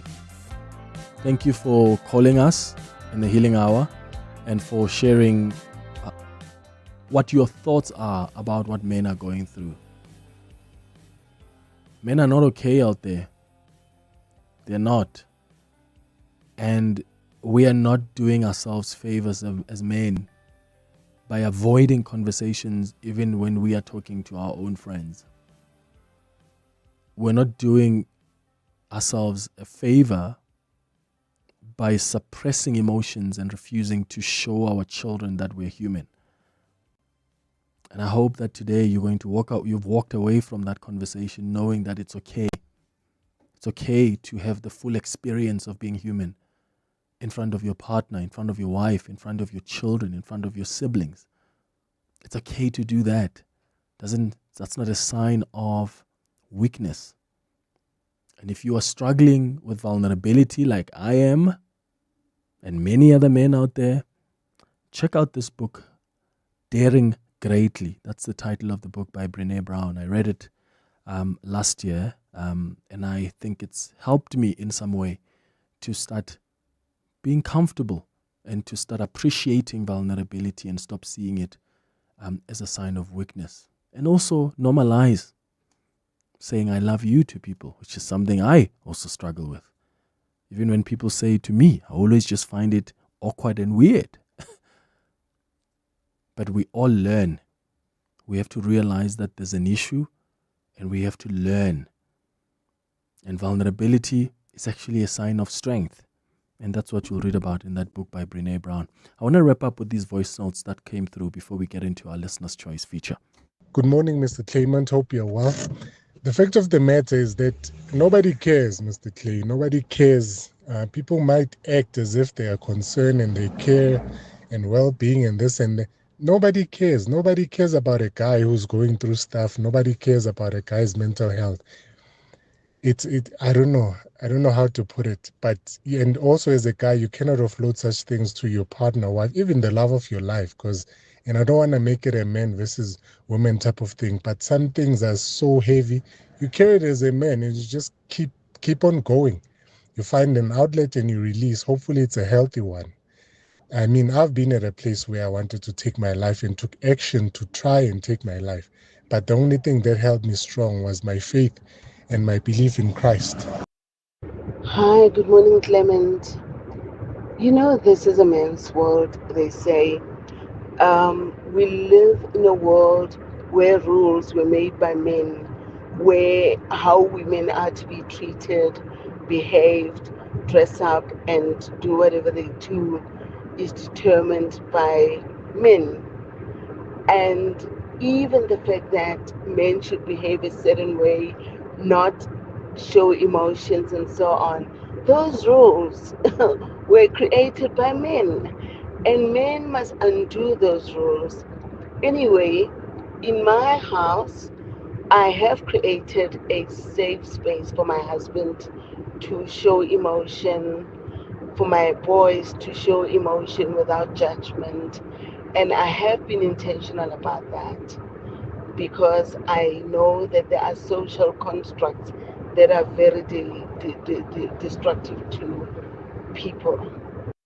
Clemmy, good morning, man. Flores here from the Western Cape. Yeah, very interesting about us men not openly telling that we are loving our fellow friends platonically in that sense. But I always see how sportsmen embrace each other, even giving each other a slap on the behind when they have scored or when they've scored a try or whatever. Why? I think it's an emotional thing. Because under normal circumstances, you would not see two cricketers embracing each other outside the field of play or slapping each other's behind. So, yeah. Bye-bye. Slapping each other's behind. Yeah, then they start creating rumors now of, look, these ones. Because you can't just be men and be happy and just embrace each other even like that. Another one says, hi, Clement. It's actually sad because even when we speak about our issues as men, we speak about them as a joke and not as a reality. And it's difficult to open up in a real vulnerable sense instead of making a joke about it. Another one, Clement, my girlfriend never judged me and was always there for me even when I'm trying my best to put food on the table. I'm the luckiest man. Another message says, Clement, I'm looking for suggestions from men on how best to support my partner. He's shutting me out and will not take any suggestions from me and allow me to help him. Someone called earlier and said, sometimes you have to just give them a hug, embrace them. Tell them, okay, fine, maybe you're not ready to talk now, because also you can't force someone to talk, right? And just embrace them. And maybe that's where it starts. Another one says, Clement, please keep me anonymous. I resonate a lot with the topic today. I lost my job about 6 months ago. I've not told my family about it, and I feel like a complete loser or a failure in life. I'm really struggling to even do the little things that I was able to do to keep myself afloat. And every other day, I'm reminded of this reality. Fortunately, I'm single, but this has made my dating life a bit more complex. People, I don't know, I think you missed some words there. I was dating even before I lost my job. The people that I was dating even before I lost my job no longer even seem interested. I have to lie about my reality or tell a different story. I truly hope that I can also be able to get back to on my feet again and regain my confidence. And then just the last message says, Clement, on your topic of men also losing jobs, I'm blessed to have a very supportive partner. It's been 3 years now, and the partner has just been there for me. So many different messages that have come through on the WhatsApp line as well. So once again, thank you. Maybe we will do a healing hour again, where we ask you as men how you are doing. Because I think it's going to start with us normalizing these conversations. And I think even when we impact just one person who looks at life differently, who now is open enough to be vulnerable with their partners, with their kids, with their friends, then we would have achieved something. It's 15 minutes after 11. Burning questions. Insightful answers. Listener's Choice with Clement Manyathela. So on our Listener's Choice feature today, we're discussing the wealth tax. Listener's Choice is all about you as a listener co-curating the content of the show with us. So if you've got some ideas or there's some topics, especially topics we have not touched on or topics we have not sufficiently dissected, or maybe a particular angle we didn't look at, just send us an email and tell us, can you guys discuss this? The email address is cm@702.co.za. We're talking about the wealth tax today because one of our listeners emailed us and asked that we bring in an expert who can explain what a wealth tax is and whether it could be a viable solution to government's revenue challenges. So we have invited Menachem Kay, who is the CEO of Octagon Financial, joining us now via Zoom. Thank you so much for making time for us. Good morning. Good morning, Clement. How are you? I'm all right. I'll go straight to... Good morning to you and to your listeners. Yeah, I'm going to go straight to the question that the listener really wanted to understand better. Sure. What is a wealth tax?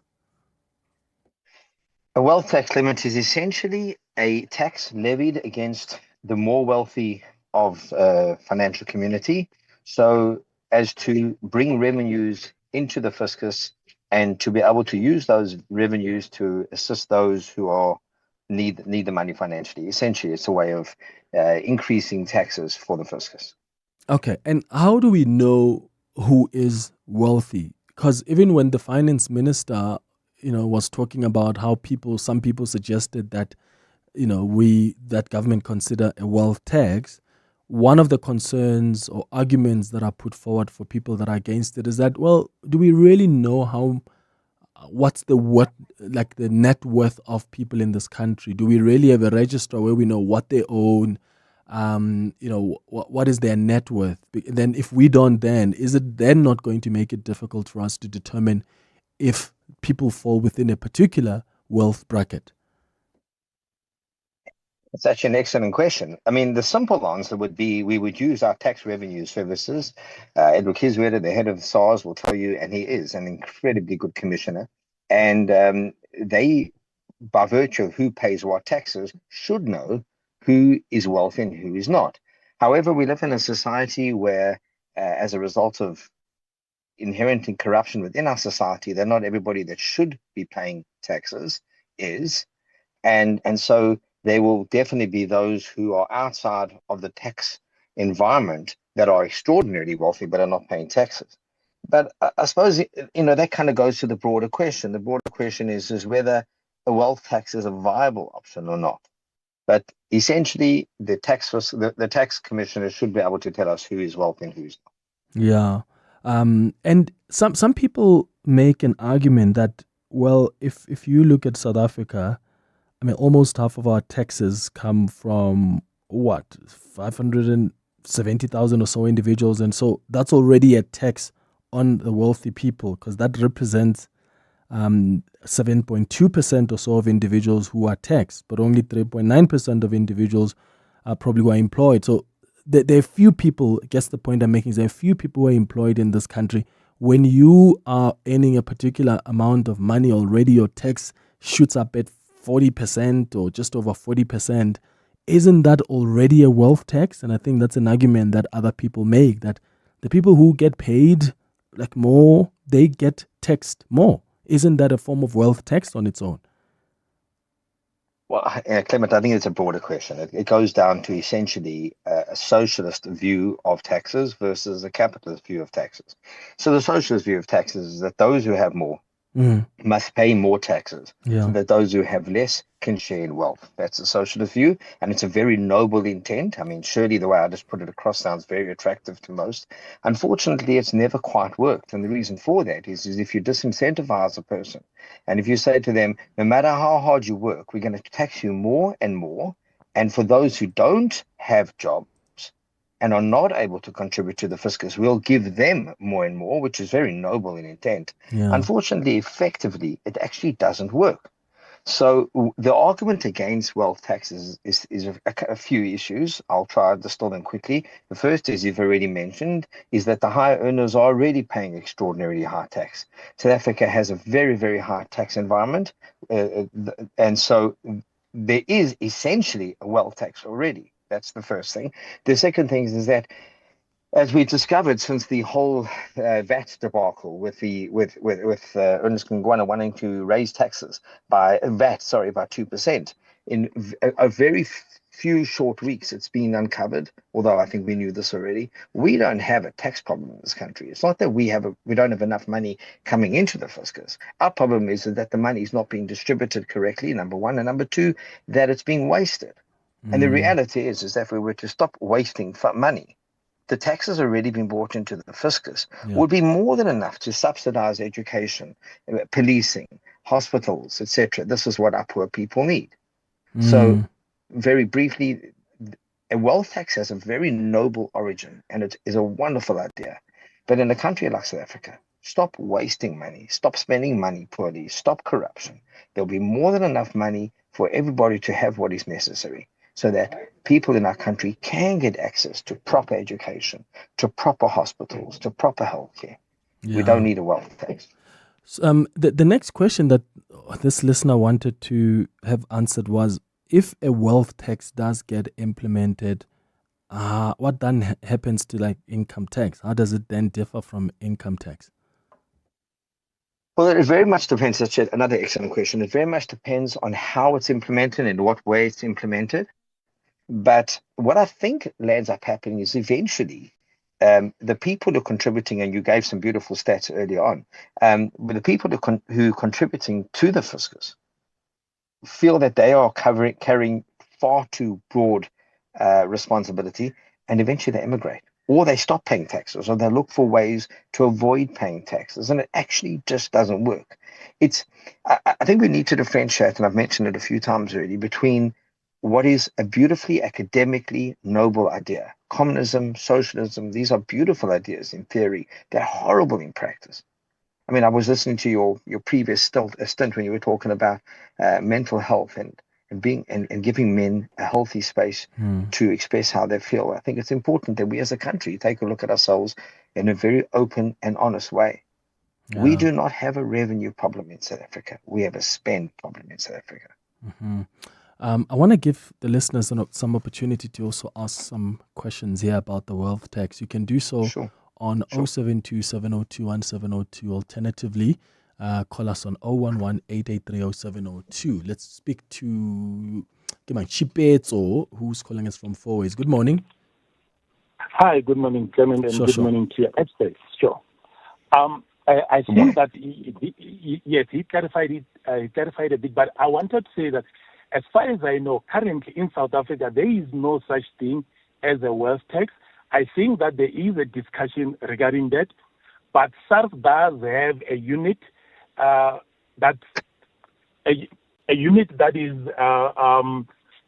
that specifically look after the high net worth, and they do have a definition of what is their high net worth. Mm-hmm. But as for wealth tax, I think that this is a discussion that is currently happening. Can your experts clarify? And if there is such thing as a wealth tax, what tax type is it, and under which statute is it provided from? Thank you, Clement. Okay, thank you so much, Shipetso. I'll get my guest to respond in a moment, Menachem. But before that, here's a WhatsApp voice note that's also come through. Clemmy, good morning, man. Flores here from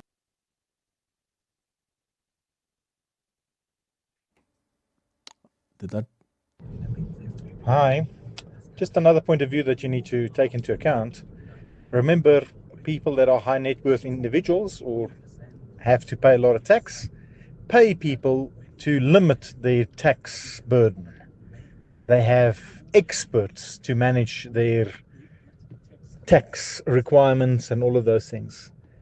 The last one is if you impose these kinds of taxes onto the wealthy, they've got better and viable options just to take their capital outside. Trust you me, there are many people that have left because of these taxes. If you, like you just mentioned, half of the taxes are paid by just 500,000 people. Now, if you want to burden them even further, you have a risk of losing more of them to other countries, which are more than willing to take them and require less taxes. Yeah, Menachem? Thank you, Clement. Wow, those are excellent questions. So the first, I didn't actually hear the middle one. I only heard the first and the third. So just to answer them, we don't yet have a wealth tax that is branded as a wealth tax. But as your last question asked, said that the more you earn, the higher the tax you pay. There's nothing in particular wrong with that. But that essentially is part of a wealth tax. So as your first caller mentioned, we don't have a wealth tax that's branded. This is a wealth tax.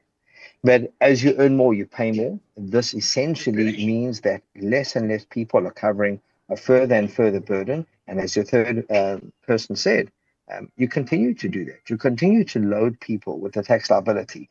They will engineer a way not to pay their tax. And I really go back to the point I made earlier on, is that the noble intent of a wealth tax is that it's really, really noble. And again, your first caller said that there's called the ultra high net worth part of SARS that is specifically supposed to target those who earn over a certain amount. And I've had quite a bit to do with them, and I think they're excellent. Having said so, your third caller made the point. Continue to squeeze a rock dry, and people will just take their money offshore. Absolutely. And how does that leave our country? So and there's a lot of good news here. The good news is that our fiscus is quite capable of running our country efficiently on the amount of money we've raised. What's the point of a wealth tax? The point of a wealth tax is ultimately to help those who are without money, who are without hospitals, without policing, without education, and move money to help them to be able to get those facilities. Now, if we stop wasting money, if we stopped having a bloated parliament, if we stopped having bloated and inefficient government departments, there would be more than enough money to make sure that those in our country who desperately need the help get the help. So the focus on a wealth tax, although very attractive in a populist way, is inefficient, impractical, and will actually serve to weaken the economy further. It will not strengthen it. Yeah, and in fact, the other concern is that if you really go ahead with the implementation of a wealth tax, isn't that going to increase tax evasion or avoidance? It's a difficult one. I actually believe that those who pay taxes pay their taxes, and those who don't. You give a person who is going to avoid taxes any form of an excuse, so they're going to avoid the taxes. Your third caller's point about people hiring experts to help them reduce their tax burden, that's a fair statement, but it needs to be broadened a bit. The South African Revenue Services provide very legitimate ways of reducing taxes. It's not a question of doing so in an illegal fashion. It's a question of making use of the exact provisos that allow us to reduce tax burden in an efficient way. So, Clement, I think in a nutshell, I'm against the wealth tax because of its inefficient distribution of wealth back into the economy. I think that, as you gave some amazing stats before, I think that if the people who are already carrying so much of the tax burden are further burdened in any form whatsoever, whether it's VAT, which is a bit more broad-based, or a higher tax base, it's a tax percentage, it's just going to reduce the size of our economy. It's not going to strengthen it. Yeah. Let me wrap up with this WhatsApp voice note that came through. Good morning, Clement. With regards to wealth taxes, according to my understanding, the capital gains tax was a wealth tax because it's taxed at a higher rate for the part that you include in your taxable income. And the same as donations taxes. Donations are taxed quite high. So can you just clarify if donations tax and capital gains tax are not already the wealth taxes that we have? Yeah. Another excellent question, Clement. Yeah, before you come in there, Justin says, Clement, besides higher income tax for the wealthy, we also have capital gains tax and inheritance tax, which are wealth taxes. Many of the loopholes with trusts have been closed. So these forms of wealth tax are much more difficult also to avoid. That's a message there from Justin. Yeah, go ahead. I couldn't agree more with both of those. Just to quickly clarify, so capital gains tax implemented in October 2001, so that's quite deep into our democracy, was a form of wealth tax, but it was also a form of fair wealth tax, because otherwise a person could accumulate massive wealth and essentially never be part of the broader economy, and that wealth would be kept by themselves. And so I think a lot of us are quite pro capital gains tax. And as your caller said, there are different versions of capital gains tax, whether it's an individual, a trust, or a company, or whatever it is. So there's that. Donations tax is just a form of ensuring that that's a tax avoidance measure. In order that if I gave you money, okay, and that way I could distribute the wealth from myself to yourself, and in not paying capital gains, that's actually tax avoidance. So the donations tax is for a different reason. And then inheritance taxes. Now that's where there has been a form of wealth tax. Again, not branded as a wealth tax, but essentially it definitely is. The wealthier a person is when they die, the greater their effective tax rate is, their corrective estate duty, death tax actually is. So that is a form of wealth tax. And that has been, and I was hoping that I would get the chance to finish with this, and let me just say this now. The government has been very, I think some would call it wise, others will call it conniving, in over the years, slowly increasing the tax burden on the wealthy. But again, and I say this a number of times, it goes back to the distribution of the taxes being brought in. If we were to reduce our expenditure, just take a look at your own home, Clement. You don't need to look beyond your own expenses. If you're earning 10 Rand and you're spending 8, you're in a bit of trouble. If you're able to bring your expenses down to 6, you're now saving 4, you're providing for your own retirement. You won't be relying on the government for you are in charge of that destiny. If our government were to spend money in a more wise and efficient way, then these conversations that we are forced to have would become irrelevant. Yeah, absolutely. Menachem, thank you so much for speaking to us. Menachem Kay is the CEO of Octagon Financial. That takes us to 11:32. Bali has the latest in Eyewitness News headlines. When we come back, we'll do the sharing space. Good morning. Thanks, Clement. A very good morning. The city of Ekurhuleni says it is actively engaging with the relevant stakeholders to resolve the situation caused by a strike by EMPD officers today. Members of the Ekurhuleni Metro Police Department took to the streets this morning, blocking major roads in protests. Affected routes included the N12, N3, R24 and N17 approaching Bedfordview. Their grievances are related to reduced overtime hours, danger allowance, working conditions and other salary-related matters. Annual consumer price inflation has remained unchanged at 3.2% in February. This is the same inflation reading reported for January. The pause follows 3 consecutive increases from last year's lows. And the DA has argued that the ANC's cadre deployment policy has compromised service delivery in the country. The party is currently presenting arguments before the High Court in Pretoria in its application for leave to appeal the judgment of the court. Those are the headlines. This EWN and more at midday or as it happens. EWN Traffic. Well, some good news. Leaving Ekurhuleni heading towards Joburg. Traffic is now free flowing on the R21, R24, N12 as well as the N3. The EMPD blockade has been cleared. However, if you are in the Selby area leaving the Joburg CBD heading towards Rivoli, expect about a 20-minute delay. This is on the M2 westbound between the Crown Interchange and Main Reef Road. Traffic lights still not working. Kyalami, R55 in Main, and Santon at the Greyston Drive and the M1 North. Also in the capital, there's faulty traffic lights in Groenkloof at Christina de Wit and Euphius. If you come across any other traffic issues, please SMS us on 31702. We are also on X at EWN Traffic. There's more EWN on air, online, and on the EWN app. Weekday afternoons, 3 to 6. I understand that agricultural organizations are mobilizing, lobbying, and so on. What do we get currently under AGOA that's of benefit to our farmers and the down and upstream businesses that serve them? A better relationship between South Africa and the US is beneficial for all of us. AGOA offers us duty-free access to the US for a range of products. And in agriculture, the products that benefit the most is citrus, grapes, wine, and nuts. John Perlman. 3 to 6 on 702. And this one, ma'am. No, that's so boring.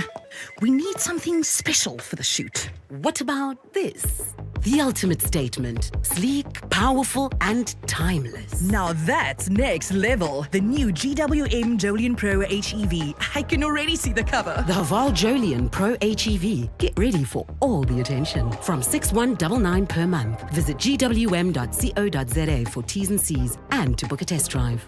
Go with more. Go with GWM. Hi, I'm Lewis Hamilton. Victory demands everything, but the journey is never solo. My team carves the way, data and innovation are my compass. This is how today's champions are made. Drive your success and trade like a champion. CFI, a global leading broker now in South Africa. Access over 15,000 instruments, advanced trading tools, 24/7 support, and superior trading services. Visit cfi.trade today. CFI Financial is an authorized financial services provider. CFI, empower yourself. Do not be fooled. Smoking kills. Across the globe, more than 8 million people die of tobacco-related diseases every year. During the broadcast of this radio advert, which is only 60 seconds, 16 people would have died from tobacco. Quit smoking and vaping. If you cannot resist this lethal habit, please protect non-smokers and children. Do not smoke or vape in public places or near children. Inhaling any tobacco product, whether through smoking or vaping, can cause cancer, birth defects, heart, lung, and oral diseases. All tobacco and related products are harmful to your health. This message is brought to you by the National Department of Health. You're with Clement Manyathela. 702. 23 minutes before 12 o'clock. We're going to get into our sharing space in a moment. But first, let's find out from Kabazela what's coming up on 702 afternoons today between 1 and 3 p.m. How are you doing, Jono? I'm good, thanks. Clem, yourself? I'm all right, man. What's popping today? Lovely. So, some of us who own cars, and we may keep those cars for a long time, and it comes to the time where you got to sell those cars, you may feel a little bit sad or have a tear in your eye. And, that may be because you've built up so many memories with that car over the years. So I want to ask people some of their memorable moments that took place with some of the cars that they've had in their lives. So we'll do that as our open line. Then at around about 1:35 or so, it's the finance feature. And we're going to talk about how to build financial confidence. Now, having financial confidence is a feeling that you can rely on yourself to make good money decisions. And a lot of us struggle with money decisions. So we'll be chatting to Farzana Buerta, the communications manager at Sanlam Risk and Savings, to talk about how to build the financial confidence. And then after 2 o'clock, it's the masterclass. And today we're going to be chatting about hair loss. And if you suffer from hair loss, male pattern baldness, what are the options? One specific one we're going to be looking at today is hair transplantation. So we'll be joined by Dr. Kashmal Kallan, who's the medical director at LV Armani, South Africa. So that should be a really interesting one for an hour with the doc. All right, that's what's coming up on 702 afternoons between 1 and 3 p.m. The sharing space on the Clement Manyathela Show. 702. Time for the sharing space. What happened there? Okay, sorry guys. I hit the mic because I'm excited about the sharing space. So, on the sharing space, this is an opportunity for us to share our stories, to share what happened at work, what happened with your partner when you were on holiday, maybe something that's been troubling you, a thought you have been going through a lot. This is an opportunity to share that story with us and hear what other listeners' thoughts are. And I know some of you often ask for advice. You can ask for advice and the listeners can call in and tell you what you think you should do. And I hope all of you that have sent us stories on Sharing Space, the advice that came out was a lot more valuable to you. Today, we've got an email from... am I reading this name or is this anonymous? Doesn't say on this email. Should I just read the name? Okay, so this is a message from Kinelwe. And this is an email we received. And you can send us your stories as well on cm@702.co.za. So Kinelwe says, "Hi Clement, I have a 1 year, 8 months old baby boy. So the baby boy is 1 year and 8 months old. I would really love to get him a baby doll, a toy, simply because I think it should be gender neutral. But my son's grandmothers and father think I have some sort of gay agenda. If I had to motivate it, I would argue that this would help him develop nurturing skills, hopefully help him develop empathy as well, among many other benefits. Do you and your listeners think all toys should remain gendered? I'll listen on the radio. Regards, Kinelwe." Okay, this is an interesting one. So what are your thoughts on what Kinelwe is raising with us this morning? Do you think that toys should remain gendered? Kinelwe says her 1 year and 8 months old baby boy, she wants to buy him a baby doll, wants to buy him a toy, a baby doll, simply because she thinks that it should be gender neutral. But there are some people around her in the family who are criticizing her and saying, you can't buy a baby boy a doll. And her argument is that this would help his boy develop nurturing skills, maybe help him develop empathy, among many other benefits. And I'm interested to know from you, one, what do you think of Anonymous's choice? And because Anonymous wants to know from you, I mean, Kinelwe, not Anonymous. Kinelwe wants to know from you if you really think that toys should remain gendered. So maybe you can advise her on what to do, given that some people in the family are criticizing her for this decision. And do you buy your girls traditional boy toys? Say maybe a car or a truck. Or do you buy your boys the traditional girl toys, like a doll? Let us know your thoughts on 011-883-0702. And when it's your child who says, no, mommy or daddy, I want that. Maybe your baby boy says, I want that doll. What do you do? Do you say, no, that's for women? Or do you actually buy them the baby doll because it's the baby doll? It doesn't change anything about your son. Or when your lady says, because there are women who are in engineering, there are women who are into fast cars, who work and are holding key positions in those industries because it's been a passion of theirs for a young age. So just because they love fast cars or maybe that's what they want as toys, doesn't mean anything. It speaks to the passion. Maybe it speaks to what they want, they're interested in that moment. How do you navigate all of this? Let's talk. 011-883-0702. Alternatively, send us a WhatsApp right now on 072-702-1702. Aubrey Masango. Weekday evenings, 8 to midnight.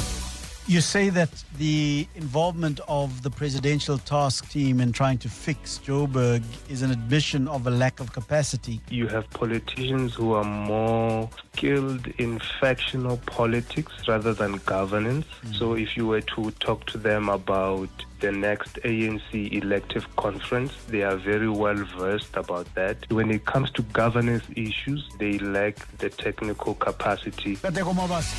Aubrey Masango. 8 to midnight on 702. 702. Gauteng, the powerhouse of South Africa. 1.6 trillion rand strong, 34% of SA's GDP. On the 3rd of April, the Gauteng Investment Conference is where big opportunities, bold ideas, and real deals converge. Business is flourishing, sectors are growing, connections are forged. Don't wait. Visit www.gic.ggda.co.za and pledge your investment. You could be famous for DIY like that time you turned a barrel into a braai. Or you could be really famous for DIY with a little help from Chamberlain. Join us from 20 March to 6 April for our Really Famous for Hardware promotion and tap into 120 years of DIY know-how. Get 10% off Dulux paint mixing, explore the widest range of tools, building supplies and even siteware. And visit our newly renovated Waterkloof Glen branch. It's your one-stop DIY shop, and with click and collect, we mean that literally. Chamberlain, really famous for hardware since 1903. Hey, remember when our office turned into an indoor swimming pool from the flood incident we had? Oh yeah, feels like it was just yesterday. Luckily, we are with My Way Business Insurance and they kept us afloat despite the soaked carpets. Talk about an insurer that's got your back no matter the situation. Agreed. With My Way, we can weather any storm with the ultimate confidence. Cover your building and office contents hassle-free with MyWay Business Insurance. Visit myway.co.za for a quote and do business your way. MyWay is a licensed non-life insurer and FSP. T's and C's apply. The Sharing Space on the Clement Manyathela Show. 702. 15 minutes before 12 o'clock. Let's go straight to your calls now. Let's start with you, Matthews in Fourways. Good morning. Hi, Clement. How are you? I'm all right, man. Go ahead. Good. Clement, I've got a 3-year-old daughter. She plays with supposedly boys' toys, being cars, bicycles, scooters, all of those kind of things, which ultimately give her spatial awareness. She also plays with dolls. When I drop her off at school in the morning, she asks me for a doll. I have to go and find one, and all of the boys are playing with the dolls. So I think it would be a very sad world if boys were excluded from being allowed to play with dolls. I don't think it's a gender, or I don't think it should be a gender-biased toy. It's all format, all girl format. And to the original question, I think it does promote some sort of caring nature, empathy, all of that kind of stuff. Plus, ultimately, children need fathers. And how can you father a child if you've never held a lifelike doll or things like that? Exactly. Matthews, I couldn't have said it better. Absolutely agree with you. Matthews in Fourways. That's why Kinelo in that email says, for me, I want to do this because I think this is going to help my baby boy develop nurturing skills, develop some empathy, among many other benefits. And that is why fathers are unable to even handle their girl daughters when they're older. You are also you're only operating at a financial level. Oh, here you go, whatever you want. But actually, do you know how to nurture? Do you know how to care? Do you know how to comb their hair? Hello, fathers out there. Do you comb your daughter's hair? Do you know how to do it? When did you learn how to do it? But because the society we're in and communities say when you're a boy and you're playing with a doll and you're combing that doll and you're nurturing it, then they think that something is wrong with you. When you're a woman playing with tracks or toys, they think something is wrong with you. Yeah, Chief Makanya, what are your thoughts? You calling us from the South Coast in KwaZulu-Natal. Yes, Clement, good day. I have a little bit of a problem when we start asking these kind of questions. I'll tell you why. I mean, because what is our end value? What is it that we want at the end? So if we are going to, unless if the child, you see, I'm for the child saying this is what I identify with. I would like to play with guns, and I would like to play with, if it's a girl child, I would like to play with scooters, and that's fine. But now, if I am the one who is now introducing a doll to a male child, because that is what society wants us to do. It affects the child in the future. For instance, I would give my girl child the robust toys that are played by boys, and then when she gets older and she loses that femininity that a male might want, she might lose a lot of relationships to get the relationship that identifies with what she likes. Wait, why would she lose her femininity? Because she played what? With a car? If I'm going to, you see, if we are going to be that blasé if I'm going to teach you in a certain way, it will affect your output at the end. How you identify with something. If I am going to play in the farm and grow up in the farm, I would not have an identifiable intelligence of a location mentality. That's it set. So if I'm going to give my child toys to play with that are non-feminine from a young age, she is not going to be able to say what you just said now. Do you know how to care? Do you know? Because that's how you teach the boy child on how to care. That's what you just said. So now the girl child loses that for the future, because now she doesn't have that care, she doesn't have that touch, she doesn't have that. She plays with only boys' toys. So when do we then identify which is the line that we don't need to cross to half it, to say, okay, we give it so much, but you still... Yeah, and if they have both, Chief Makhanya, I'm sorry, I'm not convinced that someone, just because they play with a doll, or as a man, as a boy, or as a girl, because they play with a truck, somehow that's going to fundamentally change who they are. But you've just made that, you yourself, Clement, you've just made that... No, I didn't say it changes, it says it enhances. So as a man, right, as a man, if you are bringing it, it enhances it. But that doesn't mean you lose your masculinity, just because you are having a toy that enhances and develops your nurturing skills. Yes, that's what I'm saying. So we need to. How do we then get that half, that 50%? That is what we are going to get worried about. Because if we overdo it, then it would affect it. Because if that's what you are teaching all the time, that's the output that you are going to get. Yeah. Would you get them both, Chief Makhanya? Would that work? Yeah. If you can get them both, but now that's oh, your line. Oof, that line. Okay, let's try that again. Chief Makhanya, your line was breaking there. You said if you get them both and then? Okay, sorry, it's not going to work. I'm sorry, Chief Makhanya. Your line is breaking so bad. Tonic, you are calling from Midrain. Good morning. Thank you very much, Clement. I got through first time caller. Thanks. I'll comment quite a bit on your shows. But so here's my perspective, right? In the context of a 1 year, 8 month-old boy, it's probably inconsequential, but maybe if you can extend it just to the next few years of that boy. Okay. This is what I want to say. Men and women do not experience, as soon as you step outside your house, you don't experience life in the same way. Men are not valued for their nurturing. Mark that, right?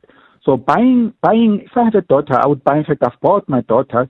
In fact, offered because she refused, like the toy cars, those kinds of things that might be deemed masculine.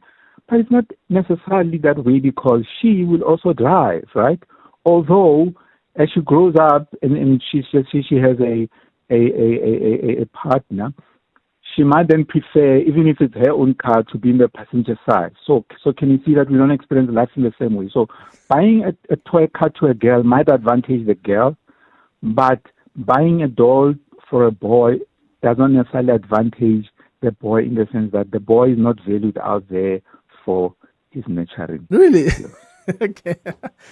Tonic, there are women out there who would like a man who's got some emotion and who's nurturing. And I think that's why... That's what they say. That's why men... I agree with you also, Tonic, that's what they say. And this is what we discussed in the previous hour, that women will say, oh, I want a holistic man who's got emotion. But the minute you show that, then you're seen as weak. And not only they manage to show that, who do they choose out there as the preferred partner? Yeah, I've got lady friends, and I often hear that, I just want, there must be a bit of thugness or whatever. That's the reality out there, where they're like, be rough around the edges a bit. And when those rough people show them flames, they come crying here. It's like, but you wanted rough.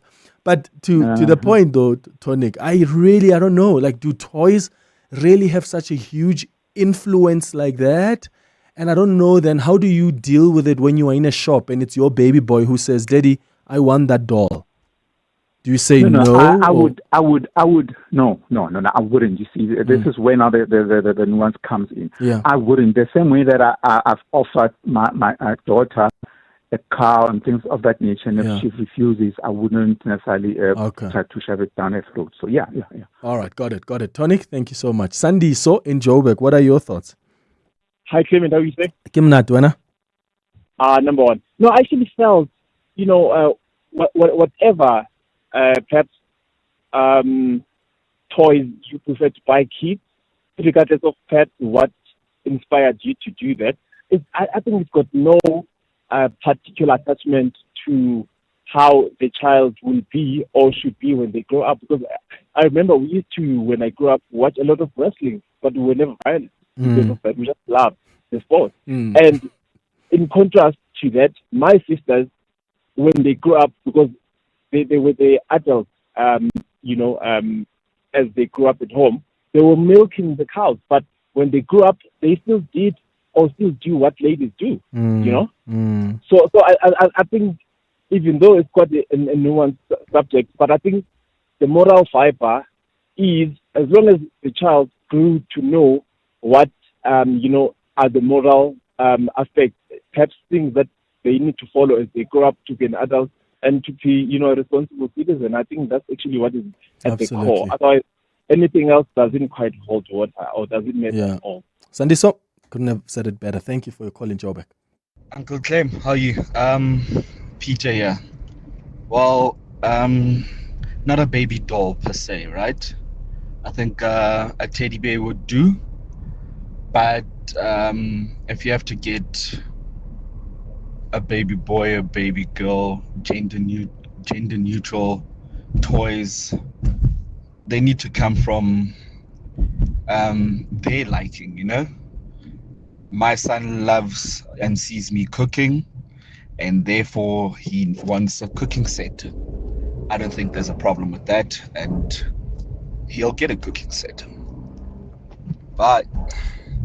Hi, 702 Anonymous here. Here's my take on that topic. I think Kineilwe is doing a very good thing for his boy, because the boy will learn how to treat a girl, or let me say a woman in life. I think it's a good thing. Let her allow the boy to have all toys for boys, toys for girls. Especially the one for girls will teach that boy to know how to treat a woman, because today we've got a problem of men who are abusing women, who are even killing women, because, like I would say, they lack knowledge of who women are. I think that is a good thing. Hi, Clement and the team. I think for me, I have a 6-year-old girl and a 4-year-old boy. What I've noticed with children is that children show interest in things. It may just be for a season, a very short time, or long term. But for any toy that I've bought my children, I can't say it has, it has changed their character or whatever the case may be. But instead, it brings out certain things in them. So I totally agree with the mom who thinks that a doll can help her son to be more nurturing and, caring, because My daughter owns dolls. For Christmas, I bought her an actual Barbie doll, and it's sitting in the corner in the house. So she's not really interested in it. If my son were to show an interest in dolls, I would get him one, because I don't know what developmental skills is going to put in him in that season. So if kids are interested in it, allow them, honestly. You're with Clement Manyathela. 702. All right, Mindy Wiener is here to tell us what's coming up in the Midday Report. How are you doing? Good, thanks, and you? I've met your son. Yeah, Has he ever played with a doll? Yeah, I bought him a doll. Not sure how well it went down with everyone around him. Yeah. But when I had my daughter, I bought him a doll. Yeah. So that we could baby together. That's nice. That's cool. All right. What are you buying us today on the Midday Report? With my money you owe me. Better just pay you, because people are constantly shading me about this. I love my Should we double or nothing for this year? Yeah? Should we double Let's or double. nothing? Yeah. But I think Lando's going to win. I also think Lando is going to win. So that's How's a that tough gonna one. work? Yeah. I don't know. Let me think about it. Okay, we'll Yeah. get back to you. We'll get back to you guys. We will speak about the EMPD strike this morning. The EMPD embarking on that illegal protest action. Inflation stays the same for February. The health minister has been speaking about the fight against TB. This crazy story about Yake Kwinana, the ex-SAA board member who has Did you see a picture on the Sowetan? She's posing like this. It's bizarre. This woman is an embarrassment. So she's facing charges of extortion, intimidation, malicious damage to property. And then the DA is back in court over the ANC's cadre deployment policy. All right, that's the Midday Report with Mindy Wiener. Our time is up. We'll be back tomorrow between 9 and 12. Thank you for listening. Have a beautiful day, my friends. Bye-bye. This is EWN. Good afternoon, I'm Mbali Dlamini. Talks are underway to resolve issues which led to an unprotected strike which brought traffic to a standstill in Ekurhuleni this morning. The city will be meeting with the relevant stakeholders and law enforcement officials who downed tools on several routes in peak hour traffic. Some of the protesters say the industrial action was as a result of failed attempts to engage with the city about their grievances. Workers are calling for the city to increase their salaries and adjust overtime hours. Ndogozo Khumalo reports. Last month, Metro Police officers sent a memorandum of demands to the city of Ekurhuleni. The officers called for the Metro to adjust their salaries and to pay out benefits owed to them.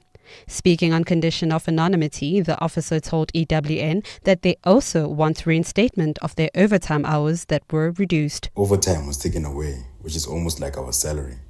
We have been earning overtime for more than 15 years, speaking that the city does not have money. The city says it will provide an update on negotiations. Ndogozo Khumalo, Eyewitness News. Annual consumer price inflation has remained unchanged at 3.2% in February. This is the same inflation reading reported for January. The pause follows 3 consecutive increases from last year's lows. Stats SA CPI Operations Director Lekau Ranuto says the monthly change in inflation was a 0.9% increase.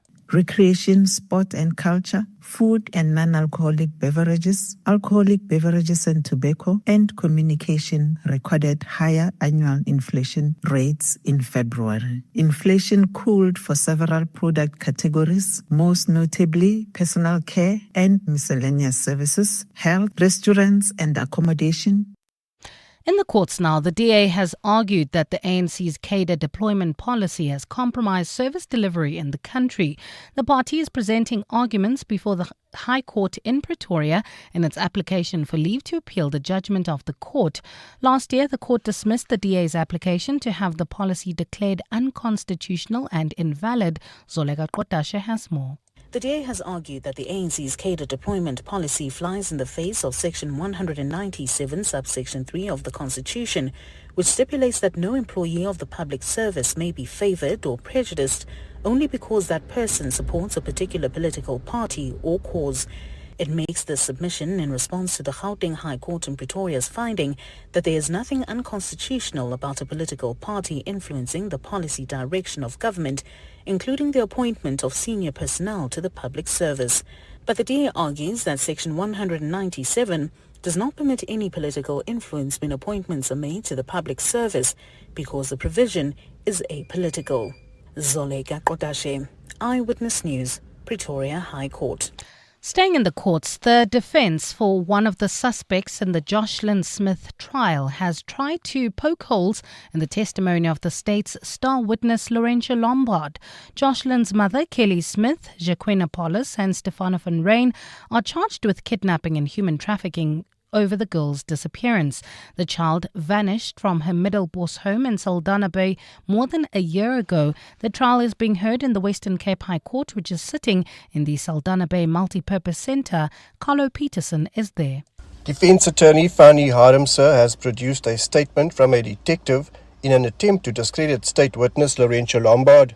Lombard insists she witnessed the detective question Jacqueline Apollos about stolen chickens from a farm near Middelbos in Saldanha Bay on Sunday the 18th of February last year, a day before Jocelyn went missing. Lombard previously testified she overheard Kelly Smith tell Apollos she planned to sell Jocelyn on the day in question. Harmser handed the court a statement from the police officer dated the 17th of February, again asking Lombard about the discrepancies related to the date.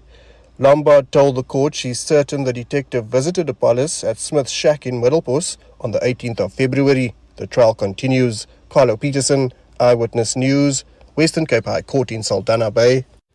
And the Trump administration has released thousands of files linked to the assassination of John F. Kennedy. The National Archives uploaded about 63,000 pages of documents on its website in 2 initial batches, with more files to be posted online as they are digitized. The release follows an executive order in January by President Donald Trump that required unredacted files in the case to be made public. Kennedy was shot during a visit to Dallas on the 22nd of November in 1963.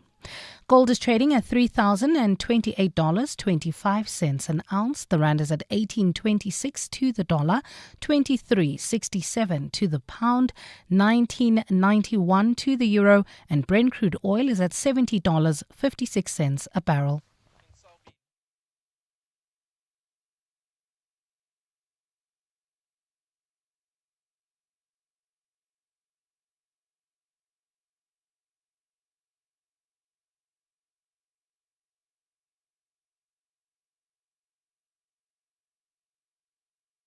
It's a partly cloudy afternoon in Gauteng with isolated showers and thundershowers expected. Temperatures have peaked at highs of between 23 and 26 degrees, while Cape Town is fine this afternoon with a fresh southeasterly wind at a high of 31. The top story in EWN this hour: talks are underway to resolve issues which led to an unprotected strike which brought traffic to a standstill in Ekurhuleni this morning.